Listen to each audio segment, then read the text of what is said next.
सोचो कि तुम एक ऐसी दुनिया में हो जहाँ पे सबके पास मैजिकल पावर्स है और उस दुनिया में तुम अकेले ऐसे इंसान हो जिसके पास बिल्कुल भी मैजिकल पावर्स नहीं है। तो तुम क्या करोगे? तुम्हारा सपना यह है कि तुम्हें उस दुनिया का सबसे पावरफुल मैजिक यूजर बनना है, जिसे कहते हैं विज़र्ड किंग। लेकिन अब तुम फंस चुके हो, तो तुम तुम्हारी जिंदगी कैसे जियोगे? वेल, यही स्टोरी है हमारे मेन कैरेक्टर आस्था की। पिछले एपिसोड में हमने देखा था कि आस्था लड़ता है येलो बॉय के साथ और एंड में वो एकदम गिर जाता है और ऑलमोस्ट हार चुका होता है। तभी ही विच की क्वीन उसके ऊपर एक मैजिक करती है और उसके अंदर से ब्लैक कलर का स्मोक निकलने लगता है। तो अब देखते हैं कि आगे क्या होता है। वेल, एपिसोड के शुरुआत में हमें दिखाते हैं कि आस्था अपने बॉडी के अंदर होता है और वो एक अजीब सी जगह में तैर रहा होता है और ऐसी उसकी बॉडी खींच के एकदम अलग अलग टाइप की होती रहती है और वो अपने अनकॉन्शियस माइंड से बात करना स्टार्ट करता है। तभी वो देखता है कि उसके सामने एक ब्लैक कलर का डीमन जैसा फिगर होता है और ये सीन का एनिमेशन बहुत ही अमेजिंग होता है। ये डीमन आस्था को बोलता है कि तुझे उस बंदे को हराना है ना? तो एक काम कर, तू तेरी बॉडी मुझे दे दे और मुझे मैनिफेस्ट होने दे तेरे अंदर। मैं जैसे ही तेरे अंदर आ जाऊंगा वैसे ही मैं उस बंदे को एक झटके में हरा दूंगा। वैसे भी तू तो एक छोटा सा बौना टाइप बंदा है और तेरे अंदर तो कोई पावर है भी नहीं, तू तो मैजिक भी नहीं यूज कर सकता। तो आस्था बोलता है कि ओए, तू इतना लंबा है तो क्या तू मुझे बौना बोलेगा? भाई तेरे को मैं तोड़ दूंगा। तो ये बंदा बोलता है कि तू क्या ही कर सकता है, तू एकदम से लूजर ही है, तू पैदाइशी एक लूजर है। तो ऐसे ही ये बंदा आस्था के साथ लड़ता है। ये असल में एक डीमन होता है जो कि आस्था के अंदर ही रहता है। ये आस्था को बोलता है कि मैं एक ऐसा डीमन हूँ जो तुझे सबसे अच्छा जानता है, मैं बचपन से तेरे साथ रहा हूँ। फिर उसके बाद आस्था जब इससे फाइट कर लेता है तो आस्था इसको हरा देता है और इसको हराने के बाद आस्था इसको कंट्रोल कर पाता है। लेकिन इसकी ठीक बाद हमें दिखाते हैं कि एक ब्लैक कलर के ऑर्ब में से आस्था बाहर निकलता है और उसका बॉडी का आधा साइड पूरा ब्लैक हो चुका होता है और उस साइड में डीमन की पावर रहती है और उसके उस साइड का आंख का कलर भी चेंज होकर रेड हो जाता है। अब डीमन आस्था लड़ेगा येलो बॉय के साथ। येलो बॉय आस्था को उसके डीमन फॉर्म में देख के बोलता है कि ये बंदा तो एकदम अलग लग रहा है, इसके अंदर से मुझे डिफरेंट वाइब्स आ रहे हैं, ये क्या हो गया? और तभी ही नोवेल और हमारा नागड़ा भाई दोनों ही आस्था को देख के बोलते हैं कि यार ये बंदा तो आस्था जैसा लग ही नहीं रहा है, ये आस्था ही है लेकिन ये तो एकदम डिफरेंट लग रहा है। उसके बाद आस्था निकलता है येलो बॉय के ऊपर अटैक करने के लिए और ये वाला एनिमेशन सीक्वेंस बहुत अमेजिंग होता है। इसका जो ये लोगों ने एनिमेट किया है ये देख के आपके आंखों में खुशी भर जाएगी। वेल, आस्था येलो बॉय से लड़ता रहता है हवा के अंदर। ये लोग एक दूसरे के ऊपर अटैक पे अटैक करते हैं और येलो बॉय को आस्था डिस्ट्रॉय कर रहा होता है। ये इतना फ्लूइड एनिमेशन होता है, ये लोग हवा में इतने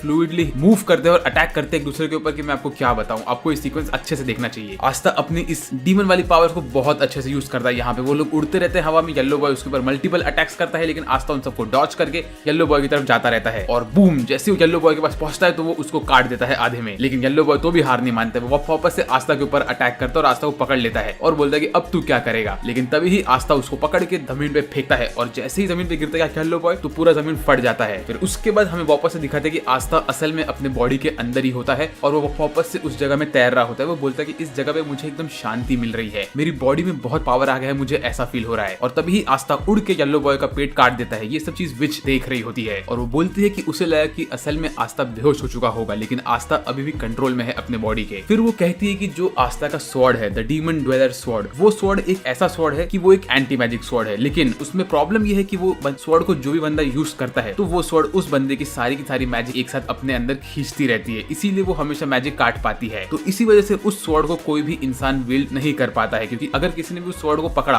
तो वो स्वॉर्ड ऑन द स्पॉट उसका मैजिक अपने अंदर चूसने लगेगा। इस वजह से आस्था अकेला ऐसा इंसान है जो कि वो स्वॉर्ड को यूज कर पा रहा है, क्योंकि उसके पास तो मैजिक है ही नहीं। तो डीमन ड्वेलर स्वॉर्ड उसके अंदर से कुछ खींच ही नहीं पा रहा है। एक तरह से वो स्वॉर्ड असल में एक वेसल को ढूंढ रहा था जो कि आस्था खुद है। फिर उसके बाद वो लोग हमें वापस से आस्था और येलो बॉय के फाइट के पास लेके जाते हैं, जहाँ पे नेक्स्ट सीक्वेंस में जो एनिमेशन होता है ये लोग जंगल के बीच में, पेड़ों के बीच में से उड़ उड़ के आगे बढ़ते रहते हैं और एक दूसरे से लड़ रहे होते हैं। वापस से बोल रहा हूँ, ये वाले एपिसोड का एनिमेशन तो गॉड टियर का है। येलो बॉय आस्था के ऊपर एक तरह का कामेहामेहा मारने की कोशिश करता है लेकिन आस्था उसको भी तोड़ के आगे बढ़ता है और येलो बॉय का ये कामेहामेहा ऑलमोस्ट पूरे फॉरेस्ट को जला देता है। हर जगह मैग्मा निकलने लगता है, मतलब ये इतना पावरफुल अटैक होता है। असल में येलो बॉय के पास तो ये अटैक का पावर सैलेमेंडर से आया हुआ था, लेकिन आस्था इस अटैक को तोड़ के ऊपर हवा में निकलता है और वो प्रॉपर डीमन जैसा दिखा है। उसके बाद आस्था अपना स्वॉर्ड लेके उड़ता है येलो बॉय के पास अटैक करने के लिए, लेकिन येलो बॉय थोड़ा डिस्टेंस बनाता है और आस्था के अटैक को डॉच करता है। उसके बाद वो आस्था पे अटैक करता है लेकिन आस्था उसके अटैक को भी डॉच करता है। फिर येलो बॉय एक फायर का बॉल फेंकता है आस्था के ऊपर जो डायरेक्टली आस्था के ऊपर फटता है लेकिन उसको कुछ होता नहीं है उससे। और ऐसे ये लोग हवा में वापस से लड़ते रहते हैं और तब येलो बॉय उठा के आस्था को दूर फेंक देता है। तो आस्था जमीन पे गिरता है लेकिन वो खड़ा रहता है और वो चल के आग वाली एरिया में से बाहर निकलता है और इस सीन में आस्था बहुत ही ज्यादा बैडएस दिखता है और येलो बॉय इस वक्त हवा में उड़ रहा होता है। फिर उसके बाद येलो बॉय हवा में से एक सैलेमेंडर वाला अटैक फेंकता है जो कि एकदम ड्रैगन जैसा दिखता है और आस्था इस अटैक को काट के अपना अटैक फेंकता है येलो बॉय के ऊपर। इसके बाद जो होता है वो तो हर एक ड्रैगन बॉल जी फैन का फेवरेट सीन में से एक होने वाला है। येलो बॉय हवा में से एक फायर अटैक मारता है जो कि एक कामेहामेहा जैसा दिखता है।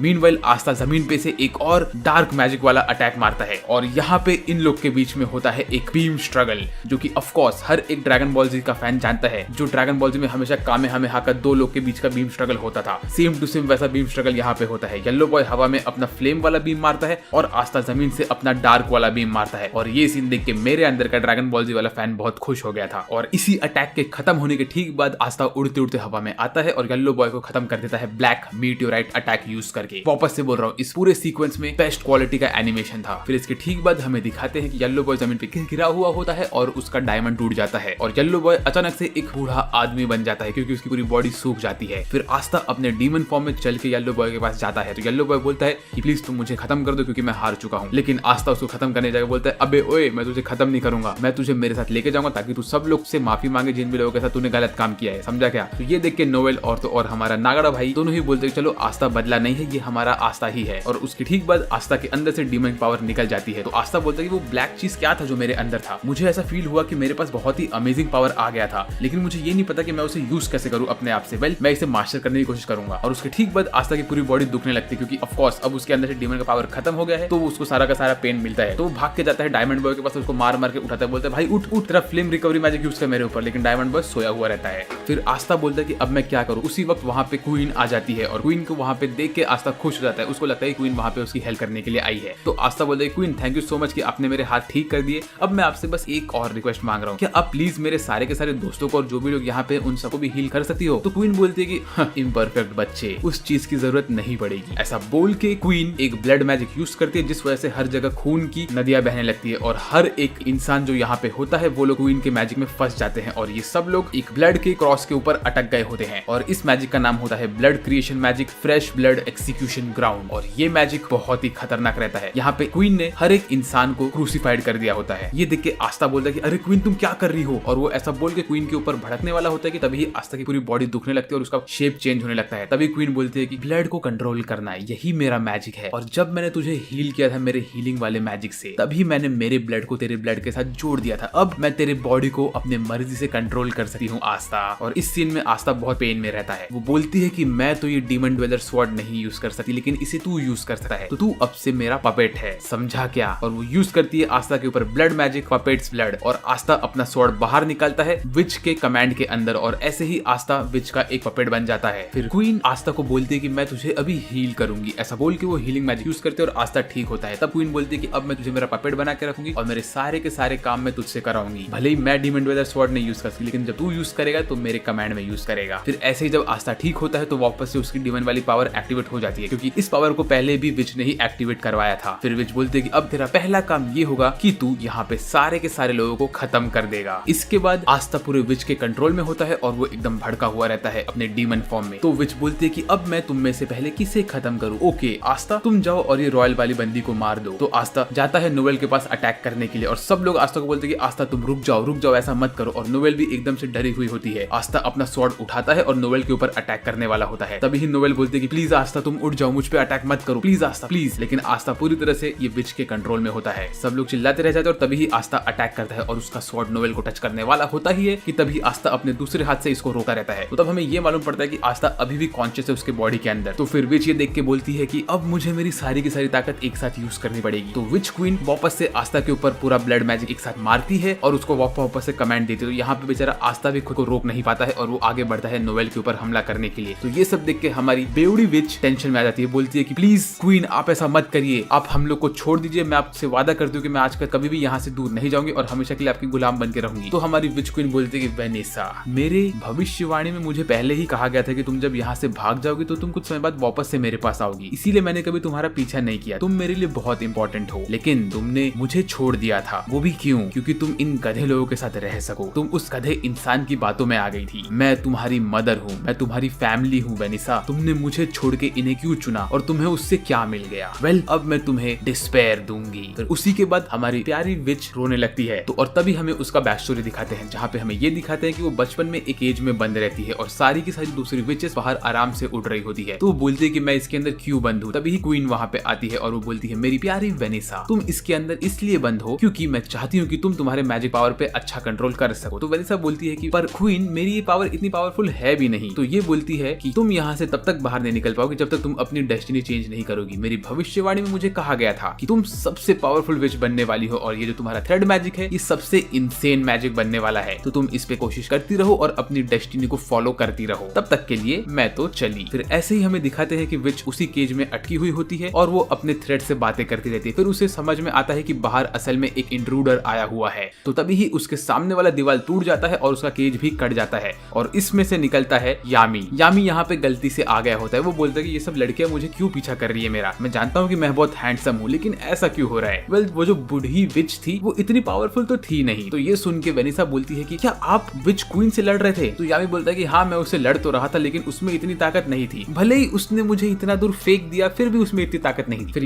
यामी वेनिसा से पूछता है कि तुम ये केज के अंदर क्या कर रही थी। तो वेनिसा बोलती है कि मैं यहाँ पे बंदी बनी हुई हूँ और क्वीन ने मुझे यहाँ से बाहर जाने के लिए मना किया है, यही मेरा फेट है। तो फिर यामी बोलता है कि अच्छा चल ठीक है, मैं तेरे लिए ये दीवार में छेद भी कर दिया है और तेरे केज को तोड़ भी दिया है, अगर तू चाहे तो तू यहाँ से बाहर निकल सकती है। वैसे ये फेट वेट कुछ नहीं होता है, तुझे जो करना है तू खुद से कर, खुद की जिंदगी जी। तो यामी की ये बातें सुन के हमारी वेनिसा को हिम्मत मिलती है और वो बाहर कूद जाती है। उसके ठीक बाद हमें दिखाते हैं कि वेनिसा कैसे खुश रहती है ब्लैक बुल्स के साथ, वो उनके साथ खाना खाती है, घुल मिल के रहती है। तो वो कहती है कि मेरी असली फैमिली तो यही थी। फिर वेनिसा का फ्लैशबैक खत्म होता है और वो रोते रोते क्वीन से कहती है कि ब्लैक बुल्स मेरी असली फैमिली है, तुम मेरी फैमिली नहीं हो और इस वक्त मेरी फैमिली अपने आप को खत्म कर रही है। मेरे फैमिली का एक मेंबर दूसरे मेंबर को खत्म करने की कोशिश कर रहा है और मैं ये नहीं होने दूंगी, वो भी ये सब तुम्हारे पावर की वजह से हो रहा है। और ऐसे ही रोते रोते वो बोलती है कि प्लीज अगर मैं इतनी भी स्ट्रांग हूं तो कुछ तो मेरे अंदर पावर है, प्लीज मैं कोई तो स्पेल यूज कर सकूं। और तभी ही उसके ग्रिमरोर में एक नया स्पेल आता है और तब वेनिसा शायद एक नए स्पिरिट को समन करती है क्योंकि तभी एक रेड ब्लड कैट वहां पे समन होती है और मुझे लग रहा है कि ये एक और स्पिरिट है। तो हमें अभी तक 3 स्पिरिट दिख चुके हैं। पहला था यूनो का विंड वाली स्पिरिट जिसका नाम शायद से सिल्फ था और जिसको यूनो ने अभी बेल बोला है। दूसरा स्पिरिट था सैलामेंडर और तीसरा स्पिरिट ये कैट हो सकता है क्योंकि हमें पहले ही बोला गया कि टोटल यहाँ पे 4 ग्रेट स्पिरिट्स है। तो चौथा स्पिरिट कौन होने वाला है उसके लिए मैं भी एक्साइटेड हूँ और वो किसको मिलेगा, आप लोग क्या गैस लेते हो। वेल मैं एक गैस लेता हूँ, वो स्पिरिट शायद से आस्था को मिलने वाला है। आई नो आस्था के पास कोई भी मैजिक नहीं है लेकिन फिर भी मुझे लग रहा है कि वो स्पिरिट शायद से आस्था को मिलेगा। और वेल जैसे ही ये बिल्ली यहाँ पे समन होती है तो क्वीन इसको देख के बोलती है कि ओके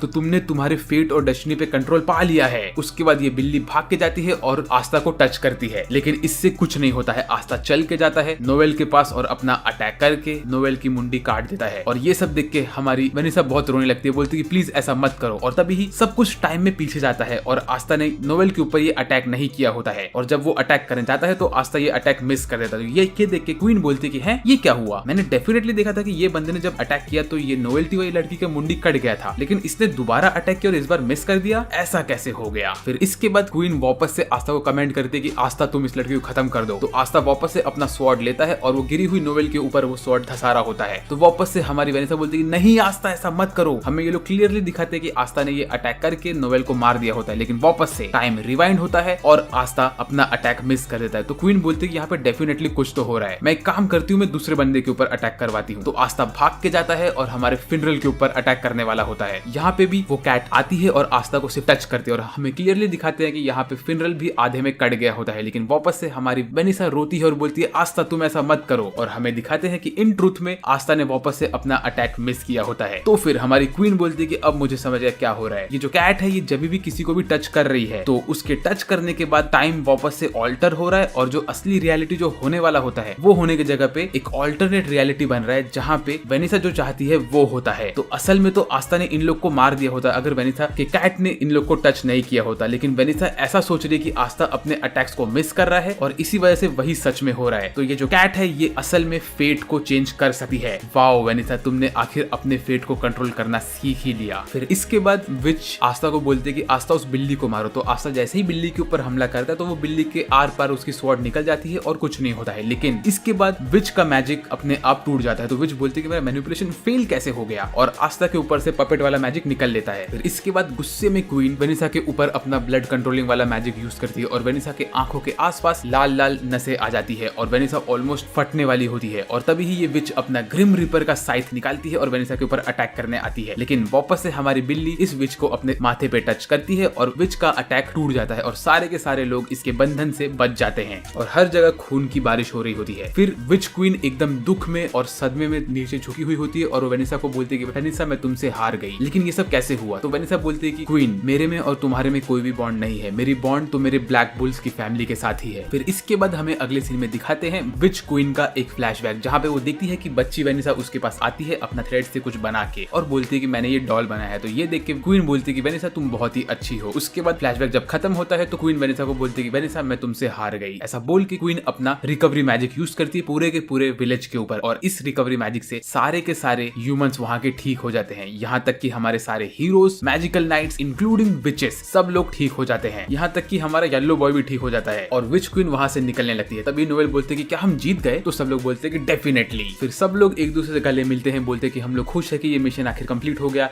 ब्ला ब्ला ब्ला, खुशी के वर्ड्स, ये सब यहाँ पे होता रहता है। मीनवाइल हमें दिखाते हैं कि आस्था तो भाई एक्सरसाइज करने लगता है, बोलता है कि मेरी बॉडी एकदम से ठीक हो गई है। तभी ही वेनिसा हमको बताती है कि तुम सबके मदद से ही हम जीत पाए हैं, क्योंकि तुम सबके मदद से मेरा ये नया वाला स्पेल अनलॉक हुआ था। और हमारा आस्था तो अपने मसल्स को फ्लेक्स करता रहता है। इस सीन में आस्था के मसल्स बहुत मस्त लगते हैं। फिर हमें अगले सीन में दिखाते हैं कि नेरो जाता है और वो विच क्वीन के कान के बाली के ऊपर अपना चोच मारने लगता है। फिर उसी के बाद नेक्स्ट सीन वापस से हमें दिखाते हैं कि हमारे सारे के सारे मैजिकल नाइट्स विच क्वीन के रूम में उनके सामने बैठे रहते हैं और उनको बोलते हैं कि क्या क्वीन आपको पता है कि यहाँ पे वो मैजिकल स्टोन कहाँ पे है जिसके लिए आई ऑफ द मिडनाइट सन के लोग यहाँ पे आए थे? तो क्वीन बोलती है कि अच्छा वो मैजिकल स्टोन, वो तो ये रहा। ऐसा बोल के वो अपने कान का बाली निकालती है और वो आस्था को पकड़ा देती है, बोलती है मुझे इस स्टोन का कोई काम नहीं है अभी, तो तुम ये लेके जाओ यहाँ से। फिर उसके बाद आस्था क्वीन से पूछता है क्वीन क्या आपको पता है कि ये आई ऑफ द मिडनाइट सन के लोग असल में कौन है और वो लोग ये मैजिक स्टोन क्यों कलेक्ट कर रहे हैं? तो क्वीन बोलती है कि ये जो आई ऑफ द मिडनाइट सन के लोग हैं ये लोग शायद से एल्फ्स के डिसेंडेंट्स हैं। वेल, अब एल्फ्स कौन थे? एल्फ्स वो लोग थे जो लोग ये मैजिकल स्टोन्स को यूज करते थे। मैजिकल स्टोन्स के अंदर बहुत सारी मैजिकल पावर थी और इनको सिर्फ एल्फ्स लोग यूज कर सकते हैं। एल्फ लोग इतने पावरफुल थे कि वो लोग ऑलमोस्ट मेरे जितने पावरफुल थे और वो लोग यहाँ पे हजारों साल पहले रहते थे और वो लोग ऐसे ही शांति से रहते थे। लेकिन एक टाइम के बाद ह्यूमंस की पॉपुलेशन इतनी बढ़ गई कि वो लोगों ने एल्फ्स के ऊपर अटैक किया और उन लोगों को ऑलमोस्ट खत्म कर दिया। तो क्या इसका ये मतलब है कि जो लिट है वो शायद हजारों साल पुराना है? May be. फिर वो कहती है कि फाना के सर पे जो तीसरी आंख आई थी वो भी एक एल्फ का ही मैजिक था और उसको कोई और कंट्रोल कर रहा था। फाना खुद एक एल्फ नहीं थी, उसके ऊपर किसी ने मैजिक करके रखा था। और ये सब इन्फॉर्मेशन सुन के आस्था का दिमाग फटने लगता है क्योंकि उसके दिमाग में कुछ बैठता ही नहीं है। और सेम हाल मेरा भी हो रहा था यहाँ पे, इसलिए मुझे ये सीन कम से कम 4 से 5 बार देखना पड़ा समझने के लिए। फिर वो कहती है कि वो जो मेन डीमन समन हुआ था जिसको सबसे पहले विज़र्ड किंग ने हराया था, वो डीमन को भी असल में एल्फ्स ने ही समन किया था। उसके बाद वो कहती है कि जो 2 स्वॉर्ड तुम यूज करते हो आस्था, वो दोनों स्वॉर्ड असल में एल्फ्स के लीडर के थे और अब वो दोनों स्वॉर्ड तुम्हारे पास कैसे आए ये मुझे भी नहीं पता। तो क्या इसका ये मतलब है कि आस्था एल्फ्स के लीडर का रीइंकार्नेशन है? मुझे नहीं पता, मैं तो सिर्फ स्पेकुलेशन दे रहा हूँ। वेल, ये सारी बातें सुन के आस्था बेहोश हो जाता है क्योंकि ये सारा का सारा इन्फॉर्मेशन उसके दिमाग में बैठता ही नहीं है। फिर इसके ठीक बाद हमें अगले सीन में दिखाते हैं कि येलो बॉय और हमारा डायमंड बॉय दोनों ही वापस से डायमंड किंगडम में जा रहे होते हैं। तब हमें मालूम पड़ता है कि येलो बॉय बोलता है कि मैं बदल चुका हूँ और मैं अभी डायमंड बॉय का हेल्प करूंगा हमारे किंगडम को एक अच्छा किंगडम बनाने में। फिर डायमंड बॉय बोलता है कि मैंने असल में विच क्वीन का थोड़ा सा ब्लड मैजिक ले लिया है ताकि मैं इसको लेके जाके क्वीन के मैजिक को मैं किंग को दे दूं और हमारा किंग ठीक हो पाएगा। तभी हमें मालूम पड़ता है कि ये लोग असल में फाना को वापस से क्लोवर किंगडम में लेके जा रहे हैं क्योंकि डायमंड किंगडम फाना के लिए सही नहीं है। तो येलो बॉय बोलता है कि मैं तो नंबर 2 बन के रहूंगा डायमंड बॉय के साथ। फिर डायमंड बॉय बोलता है कि फाना तुम टेंशन मत लो, मैं डायमंड किंगडम को एक अच्छा किंगडम बना के रहूंगा ताकि तुम वहां पे वापस से आ सको। ये सुन के फाना जाती है और डायमंड बॉय के गले भी लग जाती है। ये देख के आस्था बोलता है कि एक दिन मैं और सिस्टर भी ऐसे ही गले लगेंगे। फिर इसके बाद डायमंड बॉय आस्था के पास जाता है और बोलता है आस्था तुमने मुझे अपना दोस्त बोला था तो आज से हम पक्के दोस्त हैं। कभी भी तुम्हें मेरी जरूरत पड़ेगी तुम बस मुझे मैसेज भेज देना, मैं हर एक काम छोड़ के तुम्हें बचाने के लिए आ जाऊंगा। आस्था बोलता है लाइकवाइज मेरे भाई। मीनवाइल हमें दिखाते हैं कि क्वीन से फाइनली बात करके वेनिसा वहां से निकल रही होती है। तो क्वीन वेनिसा को बोलती है कि वेनिसा अब तुम फ्री हो, लेकिन ये जगह अभी भी तुम्हारी बर्थ प्लेस है, तुम जब चाहो तब तुम यहाँ पे आ सकती हो। फिर इसके बाद सब लोग वापस से निकल लेते हैं अपनी अपनी जगह पे। फिर आस्था बेस में पहुंचने का सबको बोलता है कि देखो मेरे हाथ ठीक हो गए, लेकिन यहाँ पे सिर्फ यामी रहता है। तो यामी बोलता है ठीक हो गए, चल बढ़िया, चल भाई काम पे लग जा अभी। फिर आस्था बोलता है लेकिन मेरे पास एक चीज और है, देखो ये मैजिकल स्टोन। तो मैजिकल स्टोन लेने के बाद यामी आस्था को एक काम पे भेजता है, बोलता है कि जा मेरे लिए थोड़ा सा बूझ लेके आ। फिर इसके बाद यामी आस्था को बोलता है कि अभी तुझे कुछ टाइम के लिए मैं बिल्कुल भी मिशन नहीं दूंगा ताकि तू रेस्ट कर पाए। उसके बाद यहाँ पे मैग्ना और लक दोनों ही आ जाते हैं। तो आस्था बोलता है कि मुझे उन्हें थैंक्स बोलना चाहिए क्योंकि वो लोग मेरे लिए गए थे वहां पे कोई ना कोई सोल्यूशन ढूंढने के लिए। लेकिन जब हम देखते हैं तो मैग्ना और लक दोनों ही ड्रैगन बॉल जी के कैरेक्टर बन चुके होते हैं। इनके आसपास से सुपर सेन वाली एनर्जी निकल रही होती है और दोनों हवा में उड़ रहे होते हैं। भाई लिटरली इनको देख के लगता है कि इनमें से एक बंदा अब वेजिटा बन चुका है और एक गोकू बन चुका है और ये लोग किसी भी वक्त अपना फ्यूजन डांस करके गोजिटा में ट्रांसफॉर्म हो जाएंगे। फिर आस्था बोलता है कि आप लोग टेंशन मत लो, मेरा हाथ ठीक हो चुका है। तो ये लोग बोलते हैं ठीक हो गया, चलो बढ़िया बढ़िया। उसके बाद यहाँ पे आते हैं हमारा जोकर बॉय और हमारा बहन से प्यार करने वाला बंदा। आस्था बोलता है मुझे इन्हें भी थैंक्स बोलना चाहिए, लेकिन ये दोनों इस वक्त एकदम ही अजीब लगते हैं। ये लोग एकदम पढ़ाकू किताबी कीड़े लगते हैं और इनकी आंखों में वो जलेबी वाला चश्मा भी होता है। ये लोग बोलते हैं कि आस्था,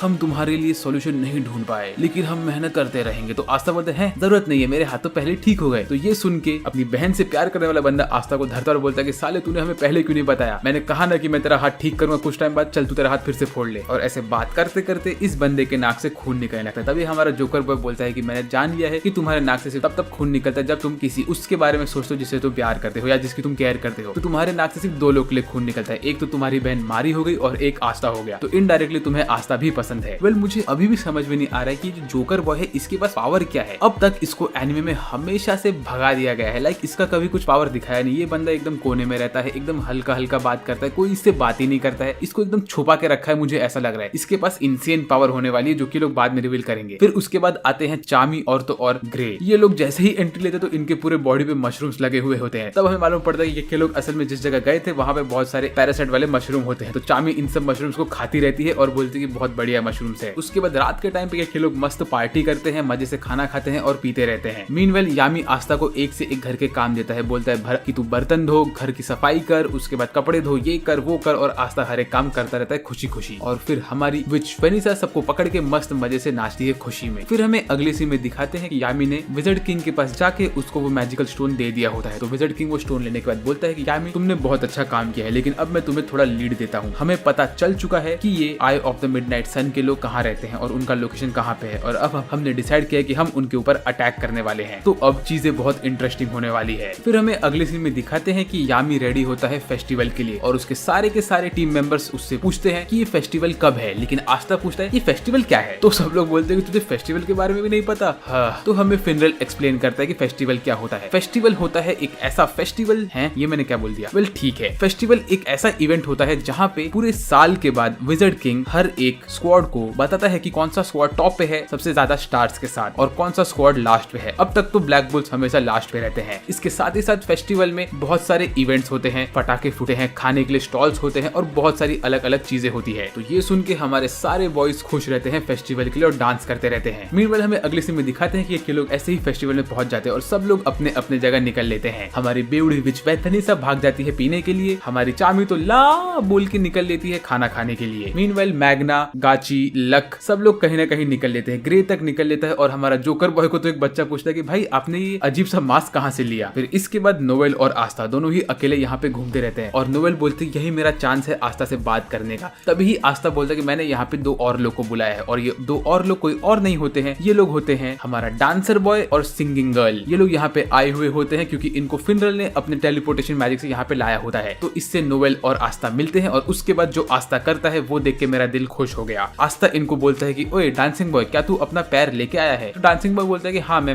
मेरा पैर लेके आया हूँ और मैंने इसको वाटर मैजिक से प्रिजर्व किया है। तो बोलता है परफेक्ट। उसके बाद आस्था अपने जेब से एक पोटली निकालता है और उसके अंदर होता है क्वीन का हीलिंग मैजिक। आस्था ने असल में क्वीन से रिक्वेस्ट किया होता है कि वो अपना थोड़ा सा हीलिंग मैजिक इस बॉटल के अंदर दे दे और आस्था इसी हीलिंग मैजिक को हमारे डांसिंग बॉय और तो और सिंगिंग गर्ल के ऊपर यूज करता है और इन दोनों को ठीक कर देता है। ये सीन देख के मुझे बहुत अच्छा लगा था। डांसिंग बॉय का पैर ठीक हो जाता है और सिंगिंग गर्ल की आवाज वापस से आ जाती है। तो भाई आस्था तो one of the best MC है ही है। उसके बाद कहोनू मस्त गाना गाती है और सब लोग उसका गाना सुन के उसके ताली बजाते हैं। मीनवेल यहाँ पे मैग्ना आता है एक बड़ा सा रॉकेट लॉन्चर लेके और बोलता है कि ओए आस्था चल मेरे साथ, हम लोग ये फेस्टिवल के बाद यहाँ पे मस्त फायरवर्क्स करेंगे। तो तभी मैग्ना देखता है कि आस्था असल में रहता है दो लड़कियों के साथ और यहाँ पे एक और बंदा होता है। तो मैग्ना बोलता है ओए होए आस्था तू डबल डेट पे जा रहा है। तो ये सुन के नोवेल मैग्ना को एक ऊपर अटैक करती है और उसको दूर फेंक देती है। मीनवेल कोनोहा आती है आस्था के पास और बोलती है कि हाँ ये एक डबल डेट है। तो ये सुन के नोवेल को लगता है कि शायद से कोनोहा को भी आस्था पसंद है। मीनवेल डांसिंग बॉय को लगता है कि कोनोहा ने ये सब इसलिए किया है कि ताकि डांसिंग बॉय और तो और नोवेल दोनों ही पास में आ सके, क्योंकि डांसिंग बॉय को असल में नोवेल के ऊपर क्रश रहता है। फिर इसके बाद आस्था कोनोहा से पूछता है कि ये डबल डेट क्या होता है। तो कोनोहा आस्था के पास आती है, उसके हाथ में अपना हाथ डालती है और उसको बोलती है कि डबल डेट में बहुत मजा आता है। ये सब देख के नोवेल का तो दिमाग फटने लगता है। फिर कोनोहा लेके जाती है आस्था को नए नए जगह पे और उसको नया नया खाना खिलाती है और नोवेल बेचारी अपना दिल टूटते हुए देख रही होती है। मीनवाइल हमारा डांसिंग बॉय नोवेल के साथ थोड़ा फ्लर्ट करने की कोशिश करता है, लेकिन नोवेल उसे इग्नोर करती रहती है। असल में कोनोहा ये सब इसलिए करती है ताकि वो नोवेल को थोड़ा गुस्सा दिला सके और नोवेल अपना पहला मूव कर सके आस्था के ऊपर। असल में कोनोहा को बिल्कुल भी इंटरेस्ट नहीं होता है आस्था के अंदर। ऐसे ही लड़के लोग शूटिंग वाला गेम खेलते हैं और बहुत सारी चीजें करते हैं, जो सब देख देख के नोवेल को लगता है कि कोनोहा बहुत ट्राई मार रही है आस्था के ऊपर और नोवेल पागल होती रहती है। फिर इसके बाद कोनोहा प्लान बनाती है कि वो नोवेल और आस्था को भेजेगी हॉन्टेड हाउस में। यहाँ पे ये दोनों मस्त अंदर जाते रहते हैं और सोचते कि क्या ही होगा। मीनवाइल हमें दिखाते हैं कि यहाँ यहाँ पे बूहा भी काम कर रहा होता है। तो बूहा अपने दोनों बंदों को साथ में रखता है, बोलता है कि तुम लोग जाओ और सुंदर सुंदर लड़की को डराओ ताकि तुम उन लोग को डराओगे और मैं वहां पे आके तुम्हें मार के भगाऊंगा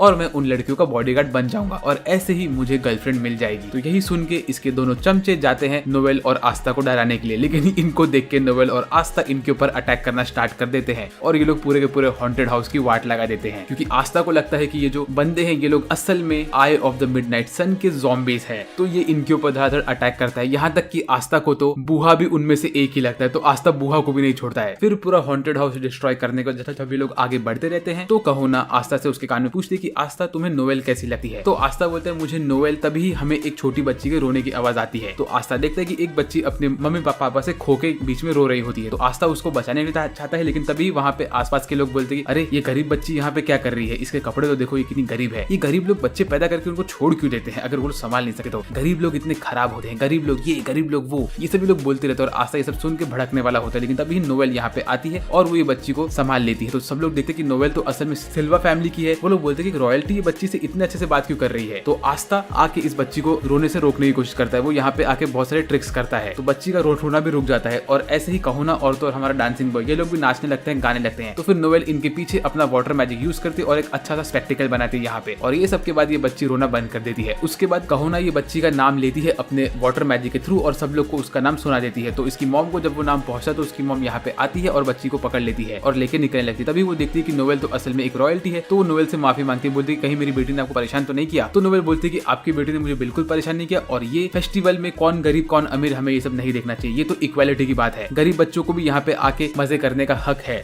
रॉयल्टी के साथ खेलने का हक है, इसमें कोई गरीब और रॉयल ऐसा कुछ नहीं है। तो ये सब सुन के आस्था बोलता है कि वेल नोवेल तो मुझे पसंद है। और ये सुनने के बाद कहोना को लगता है कि भाई आस्था ने तो नोवेल को ऑलमोस्ट प्रपोज ही कर लिया है। लेकिन ये सुनने के बाद नोवेल तो पूरी तरह से शर्माने लगती है और एकदम से ब्लश करती है और वो पागलों के जैसे आस्था को अपना रिस्पॉन्स देने की जगह पे अपना वाटर मैजिक यूज करके आस्था को हवा में उड़ा देती है रॉकेट की तरह। और यहाँ पे आस्था उड़ के जाके गिरता है मिड फाइट में बिटवीन यामी और हमारा Jack the reaper praying mantis के बीच में। ये जैक द रीपर जो बंदा है ना, ये मुझे एकदम साइथर के जैसे दिखता है पोकेमॉन का, क्योंकि इसका जो हाथ है वो साइथर के फैंग के जैसे दिखते हैं और भाई ग्रीन भी है ये बंदा। फिर हमें अगले सीन में दिखाते हैं कि हमारा डांसिंग बॉय और तो और सिंगिंग गर्ल दोनों ही नाच रहे होते हैं और गा रहे होते हैं। मीनवेल नोवेल आस्था को ढूंढते हुए आगे आगे बढ़ रही होती है। तो वो बहुत सारे शॉप के थ्रू जाती है, तो उसे भूख लगता है तो वो एक बनाना ले लेती है और उसको खाते खाते आगे बढ़ती है। तभी उसे दिखता है कि एक जगह पे बहुत सारा माना होता है। तो जब वहां जाके देखती है तो देखती है कि यहाँ पे आस्था यामी की हेल्प कर रहा होता है स्क्विड बेचने में, और यहाँ पे दूसरी तरफ हमारा जैक द रीपर और बूहा बेच रहे होते हैं मीट। इनके बीच में असल में फाइट हुई होती है कि कौन सबसे ज्यादा अपना सामान बेच सकता है। तो आस्था और तो यामी यहाँ मजे से स्क्विड बेच रहे होते हैं और आस्था बेचारा सेल्समैन का काम कर रहा होता है और यहाँ पे बूहा भी सेल्समैन का काम कर रहा होता है। लेकिन इन दोनों के पास एक भी कस्टमर नहीं आता है। तो आस्था ऐसे ही काम करके थक गया होता है, तब वो कोने में देखता है तो वहाँ पे वही सेम बुढ़िया होती है जिसने आस्था को पहले वो पर्पल स्नेक दिया होता है। लेकिन जहाँ तक मुझे याद है ये बुढ़िया तो असल में हमारा विज़र्ड किंग था ना, क्योंकि इसी ने तो आस्था को पिछले बार फंसाया था। इसके बाद यामी और तो और जैक दोनों ही बोलते हैं कि हमारे सेल्समैन बिल्कुल भी काम के नहीं है, चल यामी हम लोग एक साथ लड़ते हैं और खत्म करते हैं इसको यहाँ पे। तो ये लोग पहला गेम खेलते हैं अपने बीच में, जो कि होता है लुक दैट साइड। यहाँ पे ये लोग एक दूसरे की तरफ हाथ करते हैं और जिस बंदे ने सामने वाले बंदे के हाथ के डायरेक्शन में देख लिया वो हार जाएगा, और ऐसे ही इनके अटैक मिस होते रहते हैं। फिर इसके बाद ये लोग आर्म रेसलिंग करते हैं, थंब फाइट करते हैं, ऐसे ही मल्टीपल गेम्स खेलते रहते हैं और चीटिंग कर करके दोनों गेम को ड्रॉ कर देते हैं। तो इसके बाद ये लोग बोलते हैं कि चल इस बात को खत्म करते हैं और एक ऑल आउट फाइट करते हैं। और यहाँ पे तो हम नहीं लड़ सकते क्योंकि यहाँ पे बहुत सारे लोग हैं, तो मेरे को एक अच्छी जगह पता है, ऐसा यामी बोलता है। और वो फिनरल की मदद से चला जाता है उसी जगह पे जहाँ पे इन लोग ने लड़ा होता है the eye of the midnight sun के लोगों से फर्स्ट टाइम। और यहाँ पे वो बुढ़िया भी होती है जो इनका मैजिक देख रही होती है। तो अब तो मुझे कंफर्म हो गया कि ये बुढ़िया कोई और नहीं, ये बुढ़िया विज़र्ड किंग ही है। और ऐसे ये लोग अपना फाइट स्टार्ट करते हैं। यामी और जैक दोनों ही एक दूसरे के ऊपर अटैक करते हैं अपने वेपन के साथ, और यामी अपने नेक्स्ट अटैक से पूरा जमीन आधे में काट देता है। जैक अपने हाथों को यूज करता है और यामी अपने स्वॉर्ड को यूज करता है। फिर उसके बाद यामी बोलता है कि बस अब बहुत हो गया, अब मैं मेरा स्पेशल मूव यूज करने वाला हूँ जो कि मैंने यहीं पे सीखा था। तो ये सुन के आस्था को दिमाग में आता है कि ये वही मूव यूज करेगा जो कि इसने यूज किया था हमारे पोलियो वाले लायन के ऊपर। तो आस्था बोलता है कि हमें इस मूव को रोकना पड़ेगा वरना ये पूरा का पूरा एरिया डिस्ट्रॉय हो जाएगा, और अगर यामी ने ये मूव यूज कर दिया जैक के ऊपर तो जैक खत्म भी हो सकता है, और अगर जैक खत्म हो गया तो हमारा एक कैप्टन ऐसे ही खत्म हो जाएगा जो कि बहुत बड़ा लॉस होगा हमारे किंगडम को। तो ये लोग फिनरल को भेजते हैं आगे, लेकिन फिनरल को तो यामी एक लात मार के भगा देता है। उसके बाद आस्था ट्राई करता है इनको रोकने का, लेकिन वो भी नाकामयाब हो जाता है। बूहा जाता है इनको रोकने का, बूहा भी लात खा के निकल लेता है। तो इसके बाद यामी अटैक करने ही वाला होता है जैक के ऊपर, और जैक भी अपना स्पेशल मूव मारने वाला होता है कि तभी वहां पे हमारा विज़र्ड किंग आता है और वो टाइम रोके इन सब लोग को रोक देता है और बोलता है कि तुम लोग ये अटैक अगर करोगे तो प्रॉब्लम हो जाएगा। उसके उसके बाद यहाँ से किंग निकलने ही वाला होता है कि तभी मशरूम बॉय यहाँ पे आता है और वो बोलता है कि सर अब क्या कर रहे हो, हमारा इवेंट स्टार्ट ही होने वाला है, तो अब ये सब टाइम पास छोड़ो और फटाक से यहाँ पे आओ। तो विज़र्ड किंग बोलता है कि ये सब तो मैं करता हूँ लेकिन मुझे यहाँ पे कुछ तो करना पड़े ताकि लोग लड़ाई करना स्टार्ट न करें। तो विज़र्ड किंग एक मैजिक यूज करता है और इन लोग का टाइम वापस से स्टार्ट कर देता है। तो ये लोग वापस से अपने अटैक को कंटिन्यू करते हैं, लेकिन तभी दोनों की चड्डी फट जाती है और दोनों अपने अंडरवेयर में आ जाते हैं और यामी ने तो एक अजीब टाइप का लंगोट पहन के रखा होता है। तो ये देख के दोनों ही लोग एक दूसरे पे हंसते हैं और बोलते हैं कि चल भाई अब मेरा लड़ने का मन बिल्कुल नहीं है। फिर ऐसे ही दोनों साथ में जाते हैं और अपने स्टॉल को एक साथ जोड़ के दोस्ती कर लेते हैं। और यहाँ पे यामी जैक का मीट खा रहा होता है और जैक यामी का स्क्विड खा रहा होता है और बोलता है तुमने तो बहुत अच्छा बनाया है। फिर उसका जैक बोलता है कि चल यामी मैं तेरे लिए एक स्पेशल डेजर्ट बनाता हूँ। फिर वो यामी को देता है शेव्ड आइस और यामी खुशी से ये गोला खा रहा होता है। फिर इसके बाद यामी बोलता है कि चल ठीक है इस बार हमारे बीच में ड्रॉ हो गया, तो हमारा रिजल्ट ये है कि मैं 53 मैच जीत चुका हूँ 0 लॉस के साथ और 4 ड्रॉ के साथ। तो जैक बोलता है कि ओए ओए ये तो झूठे नंबर क्या बोल रहा है, और इसी के बीच दोनों में अनबन हो जाती है और दोनों वापस से लड़ने वाले होते हैं। तो आस्था इनको रोकने की कोशिश करता है लेकिन यामी आस्था को उठाता है और फेंक देता है हवा में। तो आस्था बेचारा फिर रॉकेट बन के कहीं तो उड़ के जाता है और इस बार आस्था गिरता है बहुत सारे लोगों के बीच में। तो वो खड़ा होता है, बोलते हैं मुझे तो कुछ हुआ नहीं, ऐसा बोल के वो आगे बढ़ता है। तो देखता है कि एक जगह बहुत भीड़ लगी हुई होती है। तो वो बोलता है कि ये भीड़ किस चीज की है, चलो मैं जाके देखूं। तो वो देखता है कि यहाँ पे एक बहुत ही सुंदर लड़की बैठी हुई होती है। तो आस्था बोलता है वो ये लड़की तो बहुत सुंदर है, अगर फिनरल ने इसे देख लिया तो वो डेफिनेटली इसके पीछे पड़ जाएगा। लेकिन मुझे लगा कि लड़की कोई और नहीं, ये हमारे ब्लू रोज की कैप्टन है चारोलेट, है ना, मुझे ऐसा ही लग रहा है इसको देखे। फिर यहाँ पे सब लोग इस लड़की को देख के बोल रहे होते कि ये तो बहुत ही ज्यादा खूबसूरत है। तभी यहाँ पे एक ये रॉयल्टी वाला आदमी आता है जिसका सर एक उल्टे गमले के जैसे होता है। ये यहाँ पे आके बोलता है कि ओए छोरी तू तो बहुत ही खूबसूरत है, चल तू मेरी गर्लफ्रेंड बन जा और चल मेरे साथ मेरी कंपेनियन बन के आज मेरे साथ दिन काट पूरा। और ये ऐसे बोल के ये लड़की को टच करने वाला होता है कि तभी ये बंदी ऑन द स्पॉट इसके ऊपर अटैक करती है अपना मैजिक यूज करके, और ये वही मैजिक होता है जो हमारी चारोलेट यूज करती थी। तो ये देख के आस्था बोलता है कि हैं ये तो सेम वही मैजिक लग रहा है मुझे। मीनवाइल यहाँ पे इसकी बहन भी आ जाती है जो कि इसके प्यार में पागल होती है, बोलती है बहन तुम ये क्या कर रही हो, तुम ये नया कपड़ा पहनो, तुम इसमें बहुत खूबसूरत लगोगी। तो फिर ये देख के आस्था बोलता है कि हाँ ये तो वही चारोलेट ही है। मीनवाइल चारोलेट इस बंदे को और अपने मैजिक में कस रही होती है और बोलती है क्या रे तू खुद को बहुत शाना समझता है, तू मेरे ऊपर हाथ कैसे लगाया तूने, मैं तेरी कभी नहीं बनने वाली हूँ, चुपचाप यहाँ से निकल जा। तो फिर आस्था भाग के जाता है चारोलेट को रोकने के लिए क्योंकि वो अपने मैजिक को अंडू नहीं कर रही होती है। तो यहाँ पे एक एनिमे वाला एक्सीडेंट हो जाता है, तो आप लोग समझ जाओ मैं किस चीज की बात कर रहा हूँ। तो फिर हमारी ये टॉम बॉय गर्ल आस्था को पकड़ती है और बोलती है कि ओए छोटे लड़के तू यहाँ पे क्या कर रहा है। तो आस्था बोलता है तू छोटा किसको बोल रही है। तो ये टॉम बॉय बोलती है तुझे बोल रही हूँ। फिर वो बोलती है अच्छा तू तो वही है जो हमारे साथ वहाँ पे फाइट में था, है ना। फिर इसके बाद टॉम बॉय आस्था को दूर फेंकती है और वो चारोलेट को लेके जाती है एक टेंट के अंदर और उसको नया कपड़ा पहना के बाहर लेके आती है। ये कपड़े में चारोलेट और ज्यादा ब्यूटीफुल दिखती है। तो सब लोग चारोलेट के प्यार में पागल हो जाते हैं, यहाँ तक कि फिनरल भी यहाँ पे रहता है। भाई ये एनिमे में क्या हो रहा है, यहाँ पे एक बहन अपने बहन के प्यार में पागल है, एक भाई अपने बहन के प्यार में पागल है, सब लोग अपने बहन के प्यार में पागल क्यों हो रहे हैं। मीनवाइल चारोलेट यहाँ पे बैठी होती है और बोलती है मैं बस उम्मीद करती हूँ कि मुझे यामी इन कपड़ों में ना देख ले। लेकिन तभी यहाँ पे वही होता है, यामी यहाँ पे आता है और वो यहाँ पे आने के बाद चारोलेट को देख लेता है और बोलता है कि ओए तू तो वही है ना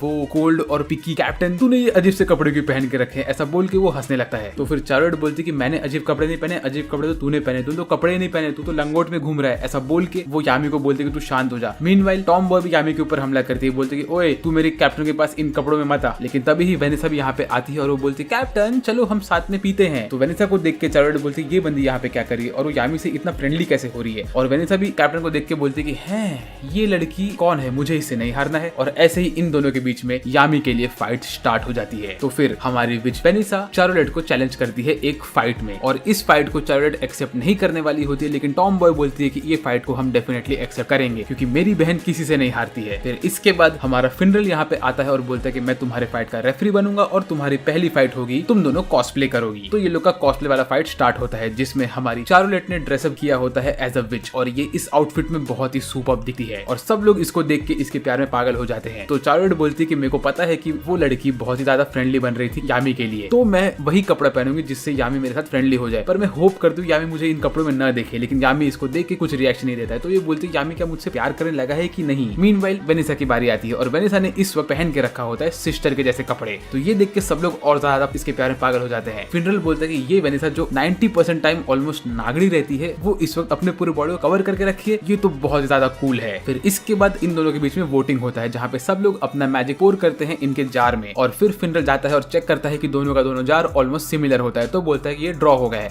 अब नेक्स्ट होगा स्विम सूट में कंपटीशन। लेकिन तभी ही चारोलेट अटैक कर देती है फिनरल के ऊपर और बोलती है कि ज्यादा शाना मत बन। और वो बोलती है कि जिसको भी हमें स्विम सूट में देखना है वो लोग के ऊपर सेम अटैक होगा। तो सारे के सारे लोग यहाँ से भाग जाते हैं और यहाँ पे सिर्फ यामी होता है और आस्था होता है और यामी तो चारोलेट के आउटफिट से बिल्कुल भी इम्प्रेस नहीं हुआ होता है। उसके बाद वेनेसा बोलती है चलो अभी हम दूसरा फाइट ऐसा करेंगे जहाँ पे दारू पीने की बारी होगी। तो वापस से इन दोनों के बीच में दारू पीने की फाइट होती है। यहाँ पे वेनेसा मजे से बैठी होती है और बोलती है मैं तो आराम से जीत जाऊंगी, और चार्लोट बोलती है कि मैं तो इससे हार जाऊंगी। लेकिन जैसे ही वेनेसा पीने वाली होती है उसको तबीयत उसकी दारू चढ़ जाती है क्योंकि उसने पहले ही बहुत पी के रखी होती है। तो चार्लोट बोलती है कि मैं तो आराम से जीत जाऊंगी। ऐसा बोल के वो एक सिप लेती है और पीती है, लेकिन वो एक सिंगल सिप में दारू से चढ़ जाती है उसे। तो बोलती है कि ये क्या हो गया, और ऐसे ही दोनों के दोनों एक एक सिप में गिर जाते हैं और वापस से उनके बीच में ड्रॉ हो जाता है। तभी हमें अगले सीन में चार्लोट का फ्लैशबैक दिखाते हैं जहाँ पे जब वो छोटी होती है तो उसको किसी ने एक कर्स दिया होता है, जो कि जैसे ही वो 18 साल की होगी तो वो कर्स एक्टिवेट हो जाएगा। तो चार्लोट बोलती है कि मैं स्ट्रांग बनूंगी और इस कर्स को कैसे ना कैसे करके रोक दूंगी। फिर ऐसे ही हमें दिखाते हैं कि चार्लोट 18 साल की हो गई होती है और वो एक मैजिक नाइट बन चुकी होती है और वो धीरे धीरे रैंक अप करती रहती है। और ऐसी वो एक दिन सड़क पर चलती रहती है कि बहुत सारे लोग उसको प्रपोज करते, तो वो उन लोग को ना बोल देती है और वो आगे बढ़ती है। लेकिन अचानक से उसका कर्स एक्टिवेट हो जाता है और उसका कर्स ऐसा होता है कि उसके अंदर से पूरा का पूरा उसका पावर बाहर लीक होता रहता है और वो ऐसे ही अपने पावर में एक ककून बना के फंस गई होती है। और वो बोलते कि शायद मैं इसी कर्स की वजह से खत्म हो जाऊंगी। लेकिन तभी यामी वहां पे आता है और उसको बचा लेता है। बोलता है कि ओए चार्लोट तू क्या कर रही है, मैं जानता हूँ कि तू बहुत स्ट्रांग है, लेकिन जब तू किसी प्रॉब्लम में फंसे तो अपने दोस्तों के ऊपर थोड़ा भरोसा किया कर और उनसे मदद मांग लिया कर। और इसी सीन की वजह से चार्लोट को इस बंदे से प्यार हो जाता है और यही प्यार वो कर्स का एक क्योर होता है। जैसे ही चार्लोट को यामी से प्यार होता है तो उसका कर्स हमेशा के लिए खत्म हो जाता है। फिर इसके बाद यामी आता है चार्लोट के पास और बोलता है तूने ये एक ग्लास भी खत्म नहीं किया, हाँ तू कितनी पथेटिक है। ऐसा बोल के वो ग्लास पकड़ता है और वो ग्लास पी लेता है। तो फिर चार्लोट बोलती है कि हाँ हमारे बीच में एक इनडायरेक्ट किस हो गया, और ये सुन के वो खुद बेहोश हो जाती है। इसके बाद फिनरल यहाँ पे आता है और बोलता है वापस से ये ड्रॉ हो चुका है। उसके बाद हमारा मैजिक नाइट लोग का गैदरिंग स्टार्ट हो जाता है क्योंकि उन लोग का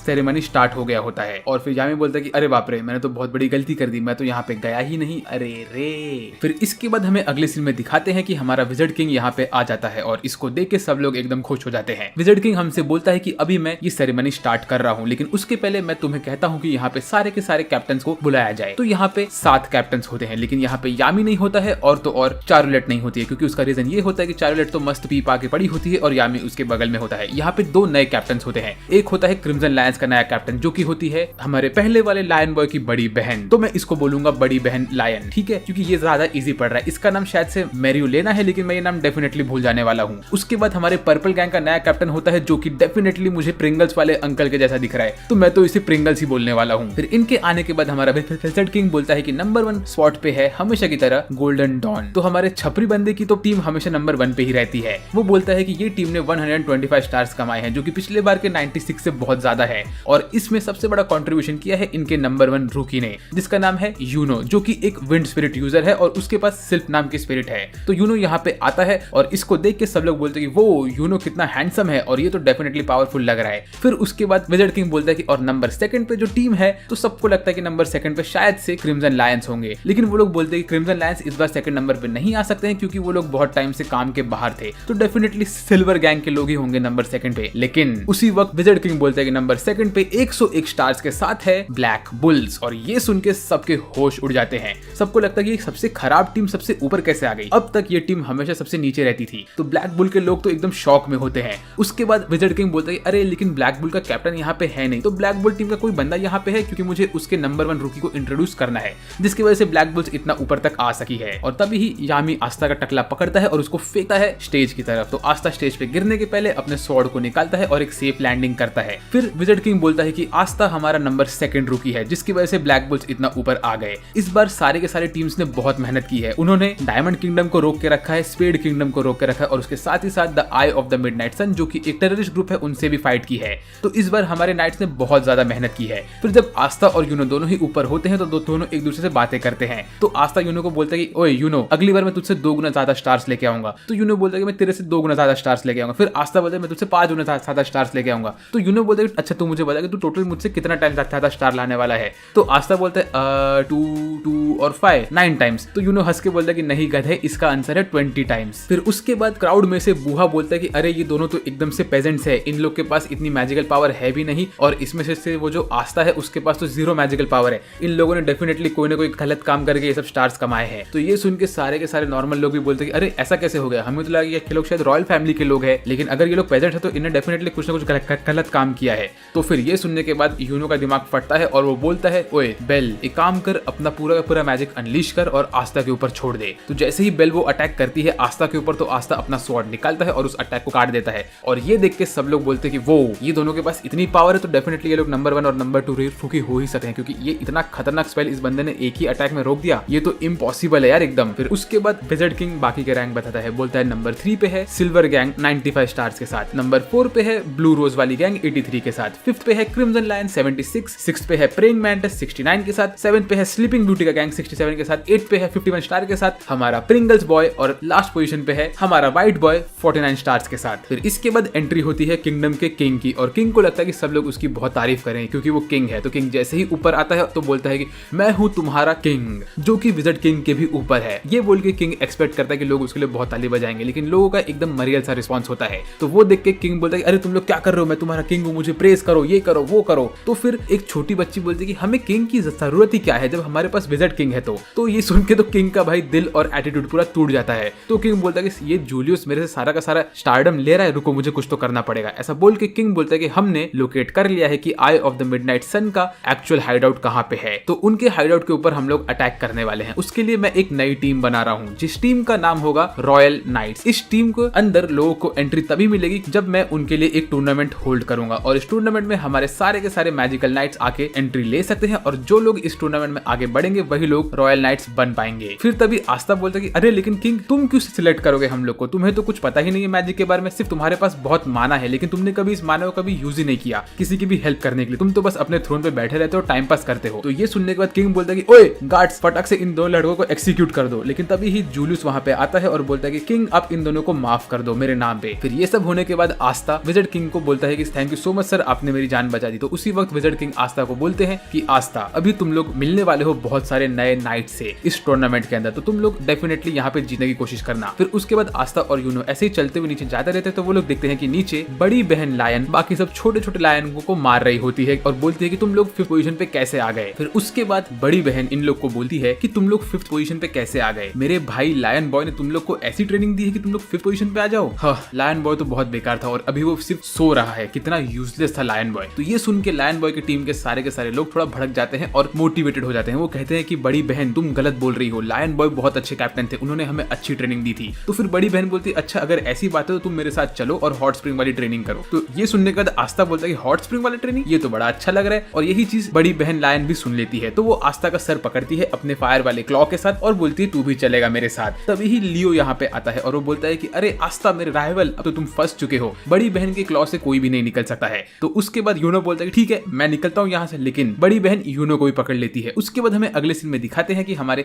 सारे के सारे कैप्टन एक साथ यहाँ पे बैठे हुए होते हैं और जूस पी रहे होते हैं यहाँ पे। लेकिन हमारा छपरी कैप्टन नहीं होता है क्योंकि ये पार्टी को दिया होता है यामी ने, क्योंकि यामी 2nd रैंक पे आया होता है, तो छपरी तो 1st रैंक पे होता है, तो शायद से वो अपने ईगो को लेके बाहर चला गया होता है। वेल यहाँ पे जब यामी सबको पार्टी देता है तो सबकी बहुत बेइज्जती करता है, बोलता है कि तुम लोग को शर्म भी नहीं आ रही कि तुम लोग उस बंदे से हार गए जो बंदा अब तक 9th पोजीशन पे था और अब वो तुम सबके ऊपर आ गया है। तो ये सुन के सिल्वर बॉय का दिमाग खराब होता है, तो वो यामी पे अटैक करने वाला होता है, लेकिन ये बारटेंडर उसको रोक देता है और फ्री में जूस देता है। जूस पीने के बाद सिल्वर बॉय शांत हो जाता है। उसके बाद यामी प्रिंगल्स बॉय की भी बेइज्जती करता है, तो प्रिंगल्स वाले अंकल यामी के ऊपर अटैक करने वाले होते हैं, लेकिन वापस से बारटेंडर उसको भी जूस देता है और वो भी शांत होता है। फिर बारी आती है जैक द रिपर साइथर की, लेकिन साइथर के साथ भी सेम स्टोरी होती है। इसके बाद ये तीनों मस्त जूस पी के यहाँ से शांति से बाहर निकल जाते हैं। तो मुझे ऐसा लग रहा है कि इस बारटेंडर के जूस में कुछ ना कुछ तो मैजिक है जो इनको शांत कर दे रहा है। फिर उसके बाद यहाँ पे बड़ी बहन आती है, तो बड़ी बहन को देख के यामी बोलता है कि अरे बड़ी बहन गोलियन आप कैसी हो यहाँ पे। तो वो बोलती है ये क्या बात हुई। तो यामी बोलता है कि मुझे लगा कि आपके फैमिली में सबका नाम गोलियन से एंड होता है और सामने वो लोग उनका कैरेक्टर लगाते जैसे कि दादाजी हो जाएंगे, दादाजी गोलियन, दादी माँ गोलियन, पापा गोलियन, मम्मी गोलियन, बड़ी बहन गोलियन, बड़ा भाई गोलियन, फ्लू गोलियन, छोटा भाई गोलियन, छोटी बहन गोलियन। तो ये बोलते क्या बकवास कर रहे है तू यामी। उसके बाद ये बोलती कि मैं इन दोनों को लेके जा रही हूँ मेरा हॉट स्प्रिंग का ट्रेनिंग करवाने के लिए, और मैं यामी तुझे और तो और चारोलेट तुम दोनों को भी लेके जाऊंगी। इन दोनों के सर को भी वो पकड़ लेती है और बोलती तुम लोग को मैं इसलिए लेके जा रही हूँ क्योंकि तुम लोग मीटिंग में नहीं आए थे।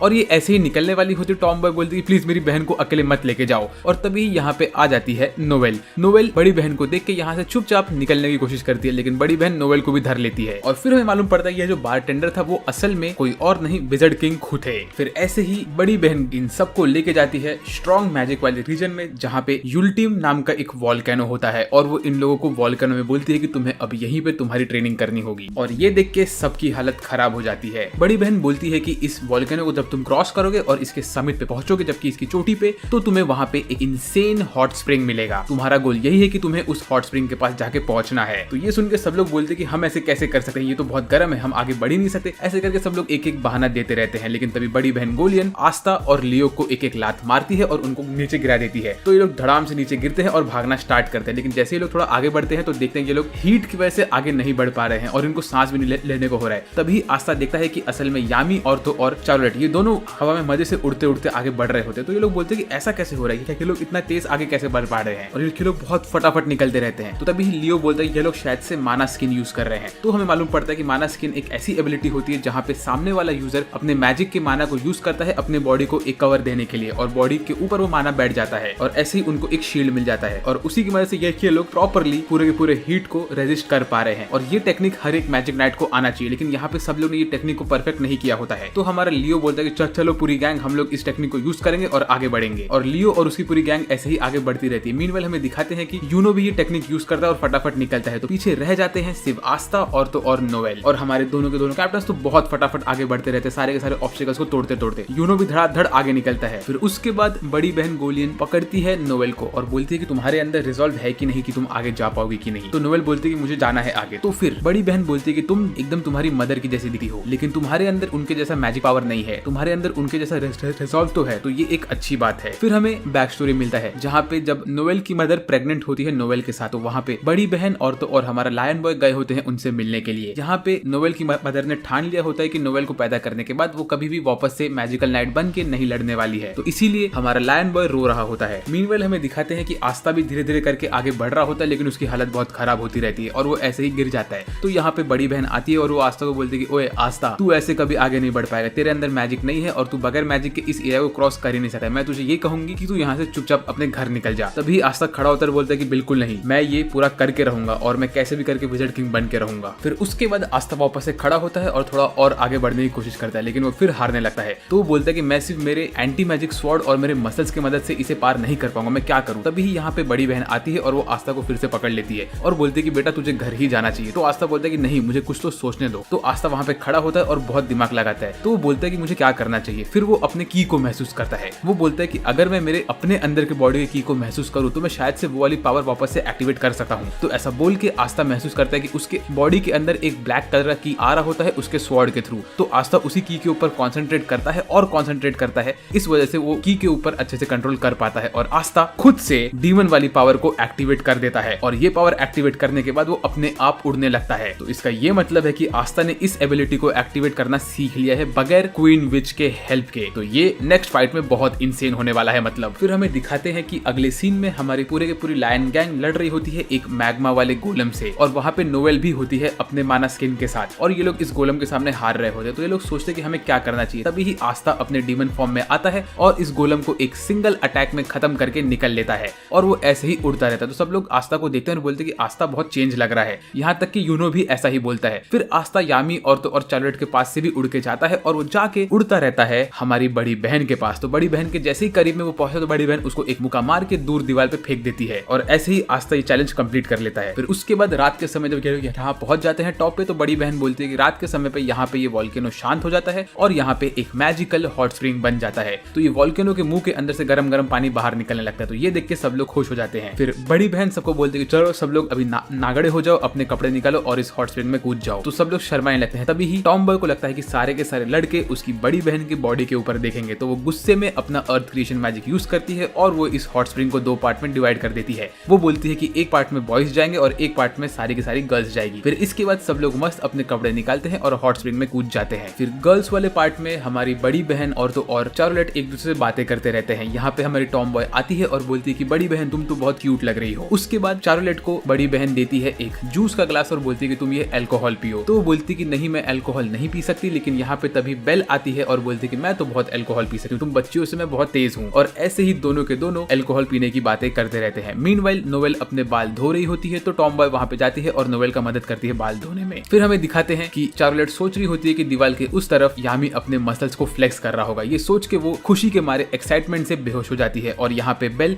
अल्कोहल का एक सिप पीने के बाद ही बेहोश हो जाती है। तो बड़ी बहन बोलती है कि तुम दोनों तो एक नंबर के गधे हो। फिर उसके बाद नोवेल बड़ी बहन के बगल में बैठ के आसमान में देख के बोलती है कि स्टार्स बहुत ही अच्छे हैं। तो ये सुनने का बड़ी बहन बोलती है कि तुम्हारी मॉम को भी स्टार्स बहुत पसंद थे। तो नोवेल बोलती है क्या आप मुझे मेरी मॉम के बारे में कुछ बता सकती हो। तो बड़ी बहन नोवेल को बोलती है कि तुम्हारी मॉम जो थी वो तो एक स्टील वॉरियर प्रिंसेस थी, उनके जैसा कोई भी नहीं था बैटलफील्ड पे। जब वो बैटलफील्ड पे आती थी तो ऐसा लगता था कि एक प्रिंसेस डांस कर रही है और वो इसी तरह हमारे एनिमीज को हराती रहती थी, वो सबसे ग्रेटेस्ट थी। पर ऑन दी अदर हैंड तुम तुम्हारे मैजिक को कंट्रोल नहीं कर सकती हो, तुम्हारा माना तुम्हें कंट्रोल करने नहीं आता है और तुम एकदम यूजलेस हो, तुम तुम्हारे मॉम के जैसे बिल्कुल नहीं हो, तुम सिर्फ उनके जैसी दिखती हो, तो यार कुछ तो मेहनत करो। तो ये सारे के सारे टॉन्ट्स नोवेल को उसके दिल पे और सर पे लगते रहते हैं। मीनवेल हमें दिखाते हैं कि बॉयज के साइड पे आस्था, यूनो और तो और लियो, ये तीनों झगड़ रहे होते हैं कि कौन इस हॉट स्प्रिंग में ज्यादा टाइम तक रह सकता है। तभी ही यामी यहाँ पे आता है और वो बोलता है कि अभी मैं तुम लोग को इंपॉर्टेंट चीज करने के लिए बोलने वाला हूँ। हम लोग इस दीवार के ऊपर चढ़ेंगे और गर्ल्स के बाद में पीप करेंगे और देखेंगे कि वो लोग कैसे नहा रहे हैं। तो ये सुन के सारे के सारे बॉयज बहुत एक्साइटेड हो जाते हैं और लियो को एक बैक स्टोरी आता है। उसे लगता है कि उसका बड़ा भाई फ्लूगियन भी उसको यही बात बताना चाहता था, लेकिन असल में ऐसा नहीं होता है। फिर ये सुनने के बाद सारे के सारे बॉयज एकदम चार्ज अप हो जाते हैं और वो चढ़ने की कोशिश करते हैं, लेकिन ये बात टॉम बॉय भी सुन लेती है। तो वो अपना मैजिक यूज करती है और इस दीवार को और लंबा कर देती है। तो हमारे बॉयज बोलते हैं कि हम लोग हार नहीं मानेंगे और वो कॉकरोच की तरह इस दीवार के ऊपर चढ़ते रहते हैं और एकदम फनी लगते हैं वो लोग ये सीन में। फिर इसके ठीक बाद आस्था यामी को बोलता है कि मैं इसके ऊपर नहीं चढ़ूंगा क्योंकि मेरा दिल तो सिस्टर लिली के लिए है सिर्फ। और ये सुनने के बाद यामी बोलता है कि अच्छा चलो ठीक है। और इसके बाद जो होता है वो मेरा दिल तोड़ देता है। ये लोगों ने यहीं पे इस पार्ट को खत्म कर दिया और हमें दिखाया ही नहीं कि आगे क्या होता है। तो सब लोग कमेंट में प्लीज F टाइप कर देना। फिर हमें अगले सीन में दिखाते हैं कि यहाँ पे एक अजीब सा मॉन्स्टर टाइप बंदा होता है जिसके रेड कलर के बाल होते हैं और क्रोकोडाइल के जैसे दांत होते हैं। ये खड़ा होता है पर्पल गैंग के वाइस कैप्टन के सामने जिसका नाम होता है XEREX ज़ेथेरॉक्स बॉय। इसका नाम ज़ेथेरॉक्स होता है। वो ज़ेथेरॉक्स के सामने खड़ा होता है और वो ज़ेरोक्स को चैलेंज करता है फाइट करने के लिए। तो ज़ेरोक्स बोलता है कि मैं तो आइस प्रिंस हूँ, मैं तुम्हें एक झटके में हरा दूंगा। ऐसा बोल के वो हमारे रेड बॉय के ऊपर हमला करता है, लेकिन पता नहीं कैसे रेड बॉय इसे 1 सेकंड में हरा देता है और ऑलमोस्ट खत्म कर देता है। फिर इसको हराने के बाद वो इसका रोब ले लेता है और बोलता है कि तेरी औकात नहीं है ये रोब यूज करने की। ऐसा बोल के वो ज़ेरोक्स बॉय की बेइज्जती करके आगे निकल जाता है। फिर हमें अगले सीन में दिखाते हैं कि हमारे सारे के सारे मैजिक नाइट्स इस टूर्नामेंट की स्टेज में एंट्री ले लेते हैं क्योंकि इस दिन पे होता है रॉयल नाइट्स का सिलेक्शन। यहाँ पे मिमोसा होती है, क्लाउस होता है और बहुत सारे लोग होते हैं। तो इसमें से एक बंदा अपना माना बहुत यूज कर रहा होता है, तो मिमोसा उसे बोलती है कि प्लीज आप अपना माना मत यूज करिए। फिर हमें ये मालूम पड़ता है कि असल में क्लाउस भी वर्कआउट कर रहा होता है आस्था से सीख के। यहाँ पे सब लोग ऐसे ही बातें करते रहते हैं कि तभी आस्था आ जाता है। तो आस्था को देख के मिमोसा एकदम से शर्माने लगती है। मीनवाइल यूनो यहाँ पे आता है तो फिर आस्था और यूनो यहाँ पे हॉट स्प्रिंग की बातें करते हैं, जो सुन के मिमोसा को बहुत इंटरेस्ट आता है इस चीज में। लेकिन तभी ही यहाँ पे लियो भी आता है और लियो भी हॉट स्प्रिंग की बात करता है। तो मिमोसा इनसे पूछते कि मुझे बताओ हॉट स्प्रिंग क्या है, लेकिन ये तीनों पूरी तरह से मिमोसा को इग्नोर करते हैं। उसके ठीक बाद यहाँ पे फिनरल आता है एक नए हेयर स्टाइल के साथ और ये देख के तो हमारा स्पाइकी बॉय और लक एकदम से पागल हो जाते हैं। बोलते हैं ये नया बंदा कौन है और इसका बाल कितना अजीब है। तो फिनरल बोलता है अरे ये मैं फिनरल हूँ। फिर हमें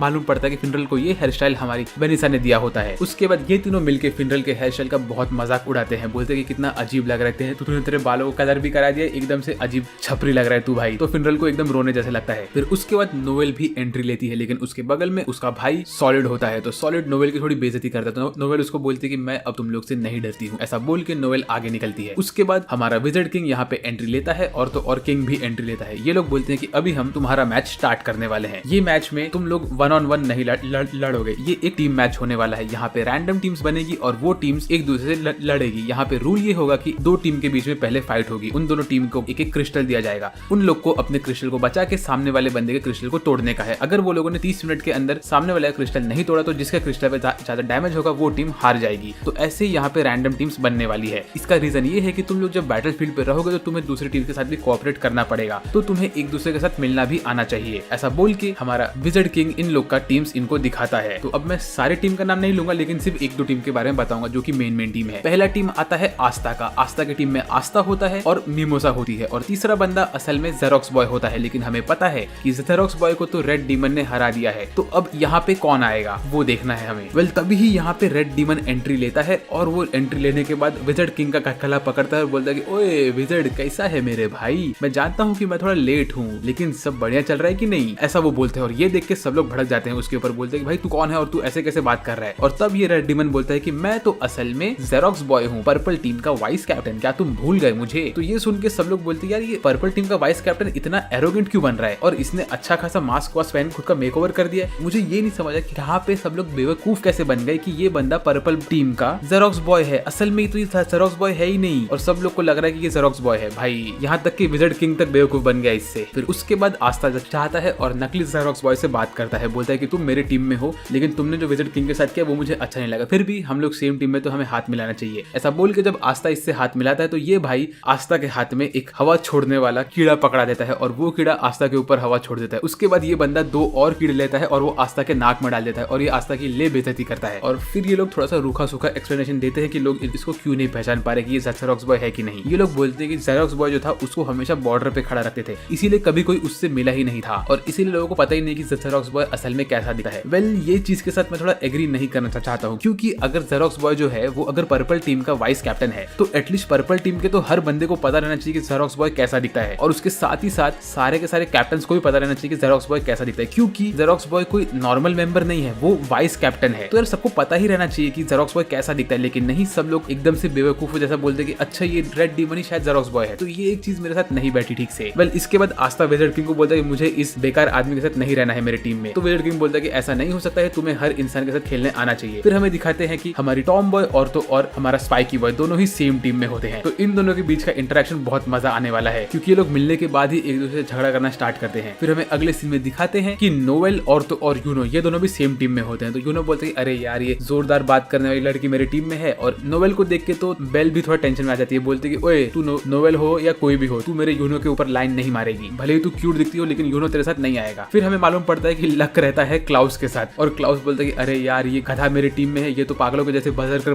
बन जाता है और ये बहुत प्रॉब्लमेटिक बंदा है। और फिर हमें दिखाते हैं कि ये 5 बाल वाला मोटू और लियो और फिनरल ये तीनों सेम टीम में होते हैं। भाई ये फिनरल का छपरी वाला हेयर स्टाइल देख के मुझे सही में बहुत हंसी आ रही है। उसके बाद विज़ार्ड किंग सब लोग को टेलीपोर्ट करता है उनके अरीना में, और पहला फाइट बोलता है कि अभी स्टार्ट होगा। विज़ार्ड किंग बोलता है कि अब हम पहला फाइट स्टार्ट करेंगे, और पहला फाइट ही आस्था का होता है। वो बोलता है कि तुम लोग को जितना लड़ना है तुम लोग लड़ सकते हो, लेकिन एक दूसरे को मारना मत। हमारे पास नंबर 1 डॉक्टर है, लेकिन फिर भी मैं यही कहूंगा कि थोड़ा रिस्ट्रिक्शन के साथ खेलो, मारो मत एक दूसरे को, ठीक है। चलो पहला फाइट स्टार्ट करते हैं। तो ऐसे ही दोनों की दोनों टीम्स जाती है उनके क्रिस्टल के पास, और बाकी के सारे ब्लैक बुल्स के लोग आस्था को चेयर अप करते रहते हैं। यहाँ पे हमारी चामी बोलती कि अरे यार मैं इतना दूर खड़ी हूँ कि मुझे दिख ही नहीं रहा है कि यहाँ पे फाइट में क्या हो रहा है। तब वो बोलती कि ओ वो सीट अच्छी है, ऐसा बोल के वो भाग के जाती है, और सोचो वो कहाँ बैठती है, वो बैठती है विज़ार्ड किंग के गोद में। तो भाई विज़ार्ड किंग ने तो चामी को अपनी बेटी ही समझ लिया है, और उसके ठीक बाद पहला फाइट स्टार्ट होता है। पहला फाइट स्टार्ट होने के ठीक पहले चामी खुद एक कपकेक खा रही होती है, और वो एक कपकेक विज़ार्ड किंग को भी पकड़ा देती है, बोलती है ये आप खाइए। तो यहाँ पे तो ये दोनों परफेक्टली फादर और डॉटर जैसे दिखते हैं मुझे, ये बहुत क्यूट सीन था। उसके ठीक बाद आस्था, मिमोसा और नकली जेरोक्स बॉय ये लोग एक दूसरे से बातें करते हैं। तो यहाँ पे नकली जेरोक्स बॉय आस्था की बहुत बेइज्जती करता है, बोलता है कि ओए टिंगे तेरे पास तो कुछ पावर है ही नहीं, तू यहाँ पे कैसे आ गया, ऐसे करके वो थोड़ी बहुत बेइज्जती करता है। तभी मिमोसा बोलती है कि हमें एक टीम बन के अपने कोऑर्डिनेशन पे ध्यान देना चाहिए, और अपनी पावर्स एक दूसरे को बतानी चाहिए। तो फिर मिमोसा अपनी और आस्था की पावर जेरोक्स बॉय को बताती है, लेकिन जेरोक्स बॉय बोलता है कि मैं मेरी पावर तुमको नहीं बताऊंगा। ऐसे ये लोग बात करते ही रहते कि तभी अचानक से उनके क्रिस्टल के ऊपर अटैक होने लगता है। तो मिमोसा अपना प्लांट मैजिक यूज करती है और क्रिस्टल को कवर अप कर लेती है, लेकिन तभी भी उनके ऊपर अटैक होता है। तो वो बोलती है कि इतना दूर से कौन अटैक कर रहा है और इतना प्रिसाइसली हमें पता ही नहीं है क्या हो रहा है। तब हमें दिखाते हैं कि एनिमी टीम में एक बंदा ऐसा होता है जिसके पास स्कोप वाली एबिलिटी होती है, तो वो प्रॉपर्ली उसका स्कोप यूज करके इनको देख सकता है। और बाकी के 2 लोग में से एक बंदे के पास एबिलिटी होती है कि वो एक बो एंड एरो बना सकता है, और एक बंदा एक फायर एरो बना सकता है। तो ये लोग मिलकर प्रॉपर टीम बन जाते हैं स्नाइपिंग वाली, और ये लोग दूर से स्नाइप करते रहते हैं इनको। मीनवाइल आस्था और मिमोसा थोड़ा पैनिक करते रहते हैं, लेकिन हमारा नकली जेरोक्स बॉय तो मजे से सो रहा होता है। तो ये देख के तो इतना कंफर्म है कि जेरोक्स बॉय ये लोग की बिल्कुल हेल्प नहीं करने वाला है, और हमारे सारे के सारे ब्लैक बुल्स के लोग आस्था को चेयर अप करते रहते हैं। लेकिन वो लोग भी बोलते हैं कि यार ये बंदा सो रहा है, तो अभी ऐसा ये लोग कैसे जीतेंगे। और इस सीन में आस्था धड़ाधड़ चिल्ला रहा होता है नकली जेरोक्स बॉय को, लेकिन वो बंदा तो मजे से सो रहा होता है। तब तक मिमोसा अपना प्लांट मैजिक यूज करती है, और वो उनके एनिमीज का लोकेशन पिन पॉइंट करती है, और बोलती है कि आस्था तुम्हारे ऊपर एक अटैक आ रहा है। तभी वो उनके सामने एक अटैक आता है जिसको आस्था अपने स्वॉर्ड से काट देता है। उसके बाद मिमोसा आस्था को अपना प्लान बताती है। वो बोलती है कि मेरे दिमाग में एक आइडिया है कि मैं ये क्रिस्टल को लेके तुम्हारे साथ भागती हूँ, और तुम मेरे को शील्ड बन के रहो, और तुम मेरे आगे आगे चलते रहो। हम लोग भाग के जाएंगे एनिमी के पास और उनके क्रिस्टल को डिस्ट्रॉय कर देंगे, और जितना भी एनिमी का अटैक आता रहेगा तुम उन सारे के सारे अटैक को अपने स्वॉर्ड से मारते रहना, ठीक है। तो फिर आस्था बोलता है कि ठीक है, और ऐसे ये लोग भाग भाग के आगे बढ़ते रहते हैं। और जैसे ये लोग उनके एनिमी के करीब पहुंच जाते हैं तो मिमोसा एक स्पेल यूज करती है जिसमें वो एक कैनन टाइप कुछ बनाती है उसके फ्लावर मैजिक से, और ये देख के एनिमी टीम एक कवच बना देती है उनके शील्ड के आसपास, और मिमोसा अटैक करती रहती है, और ये अटैक बहुत ज्यादा पावरफुल होता है। तो आस्था बोलता है कि वो मिमोसा तुम तो बहुत पावरफुल निकली। फिर उसके बाद हमें अगले सीन में दिखाते हैं कि सब लोग इनको चेयर कर रहे होते हैं, और बोलते हैं कि मिमोसा ने नया अटैक सीख लिया है जो कि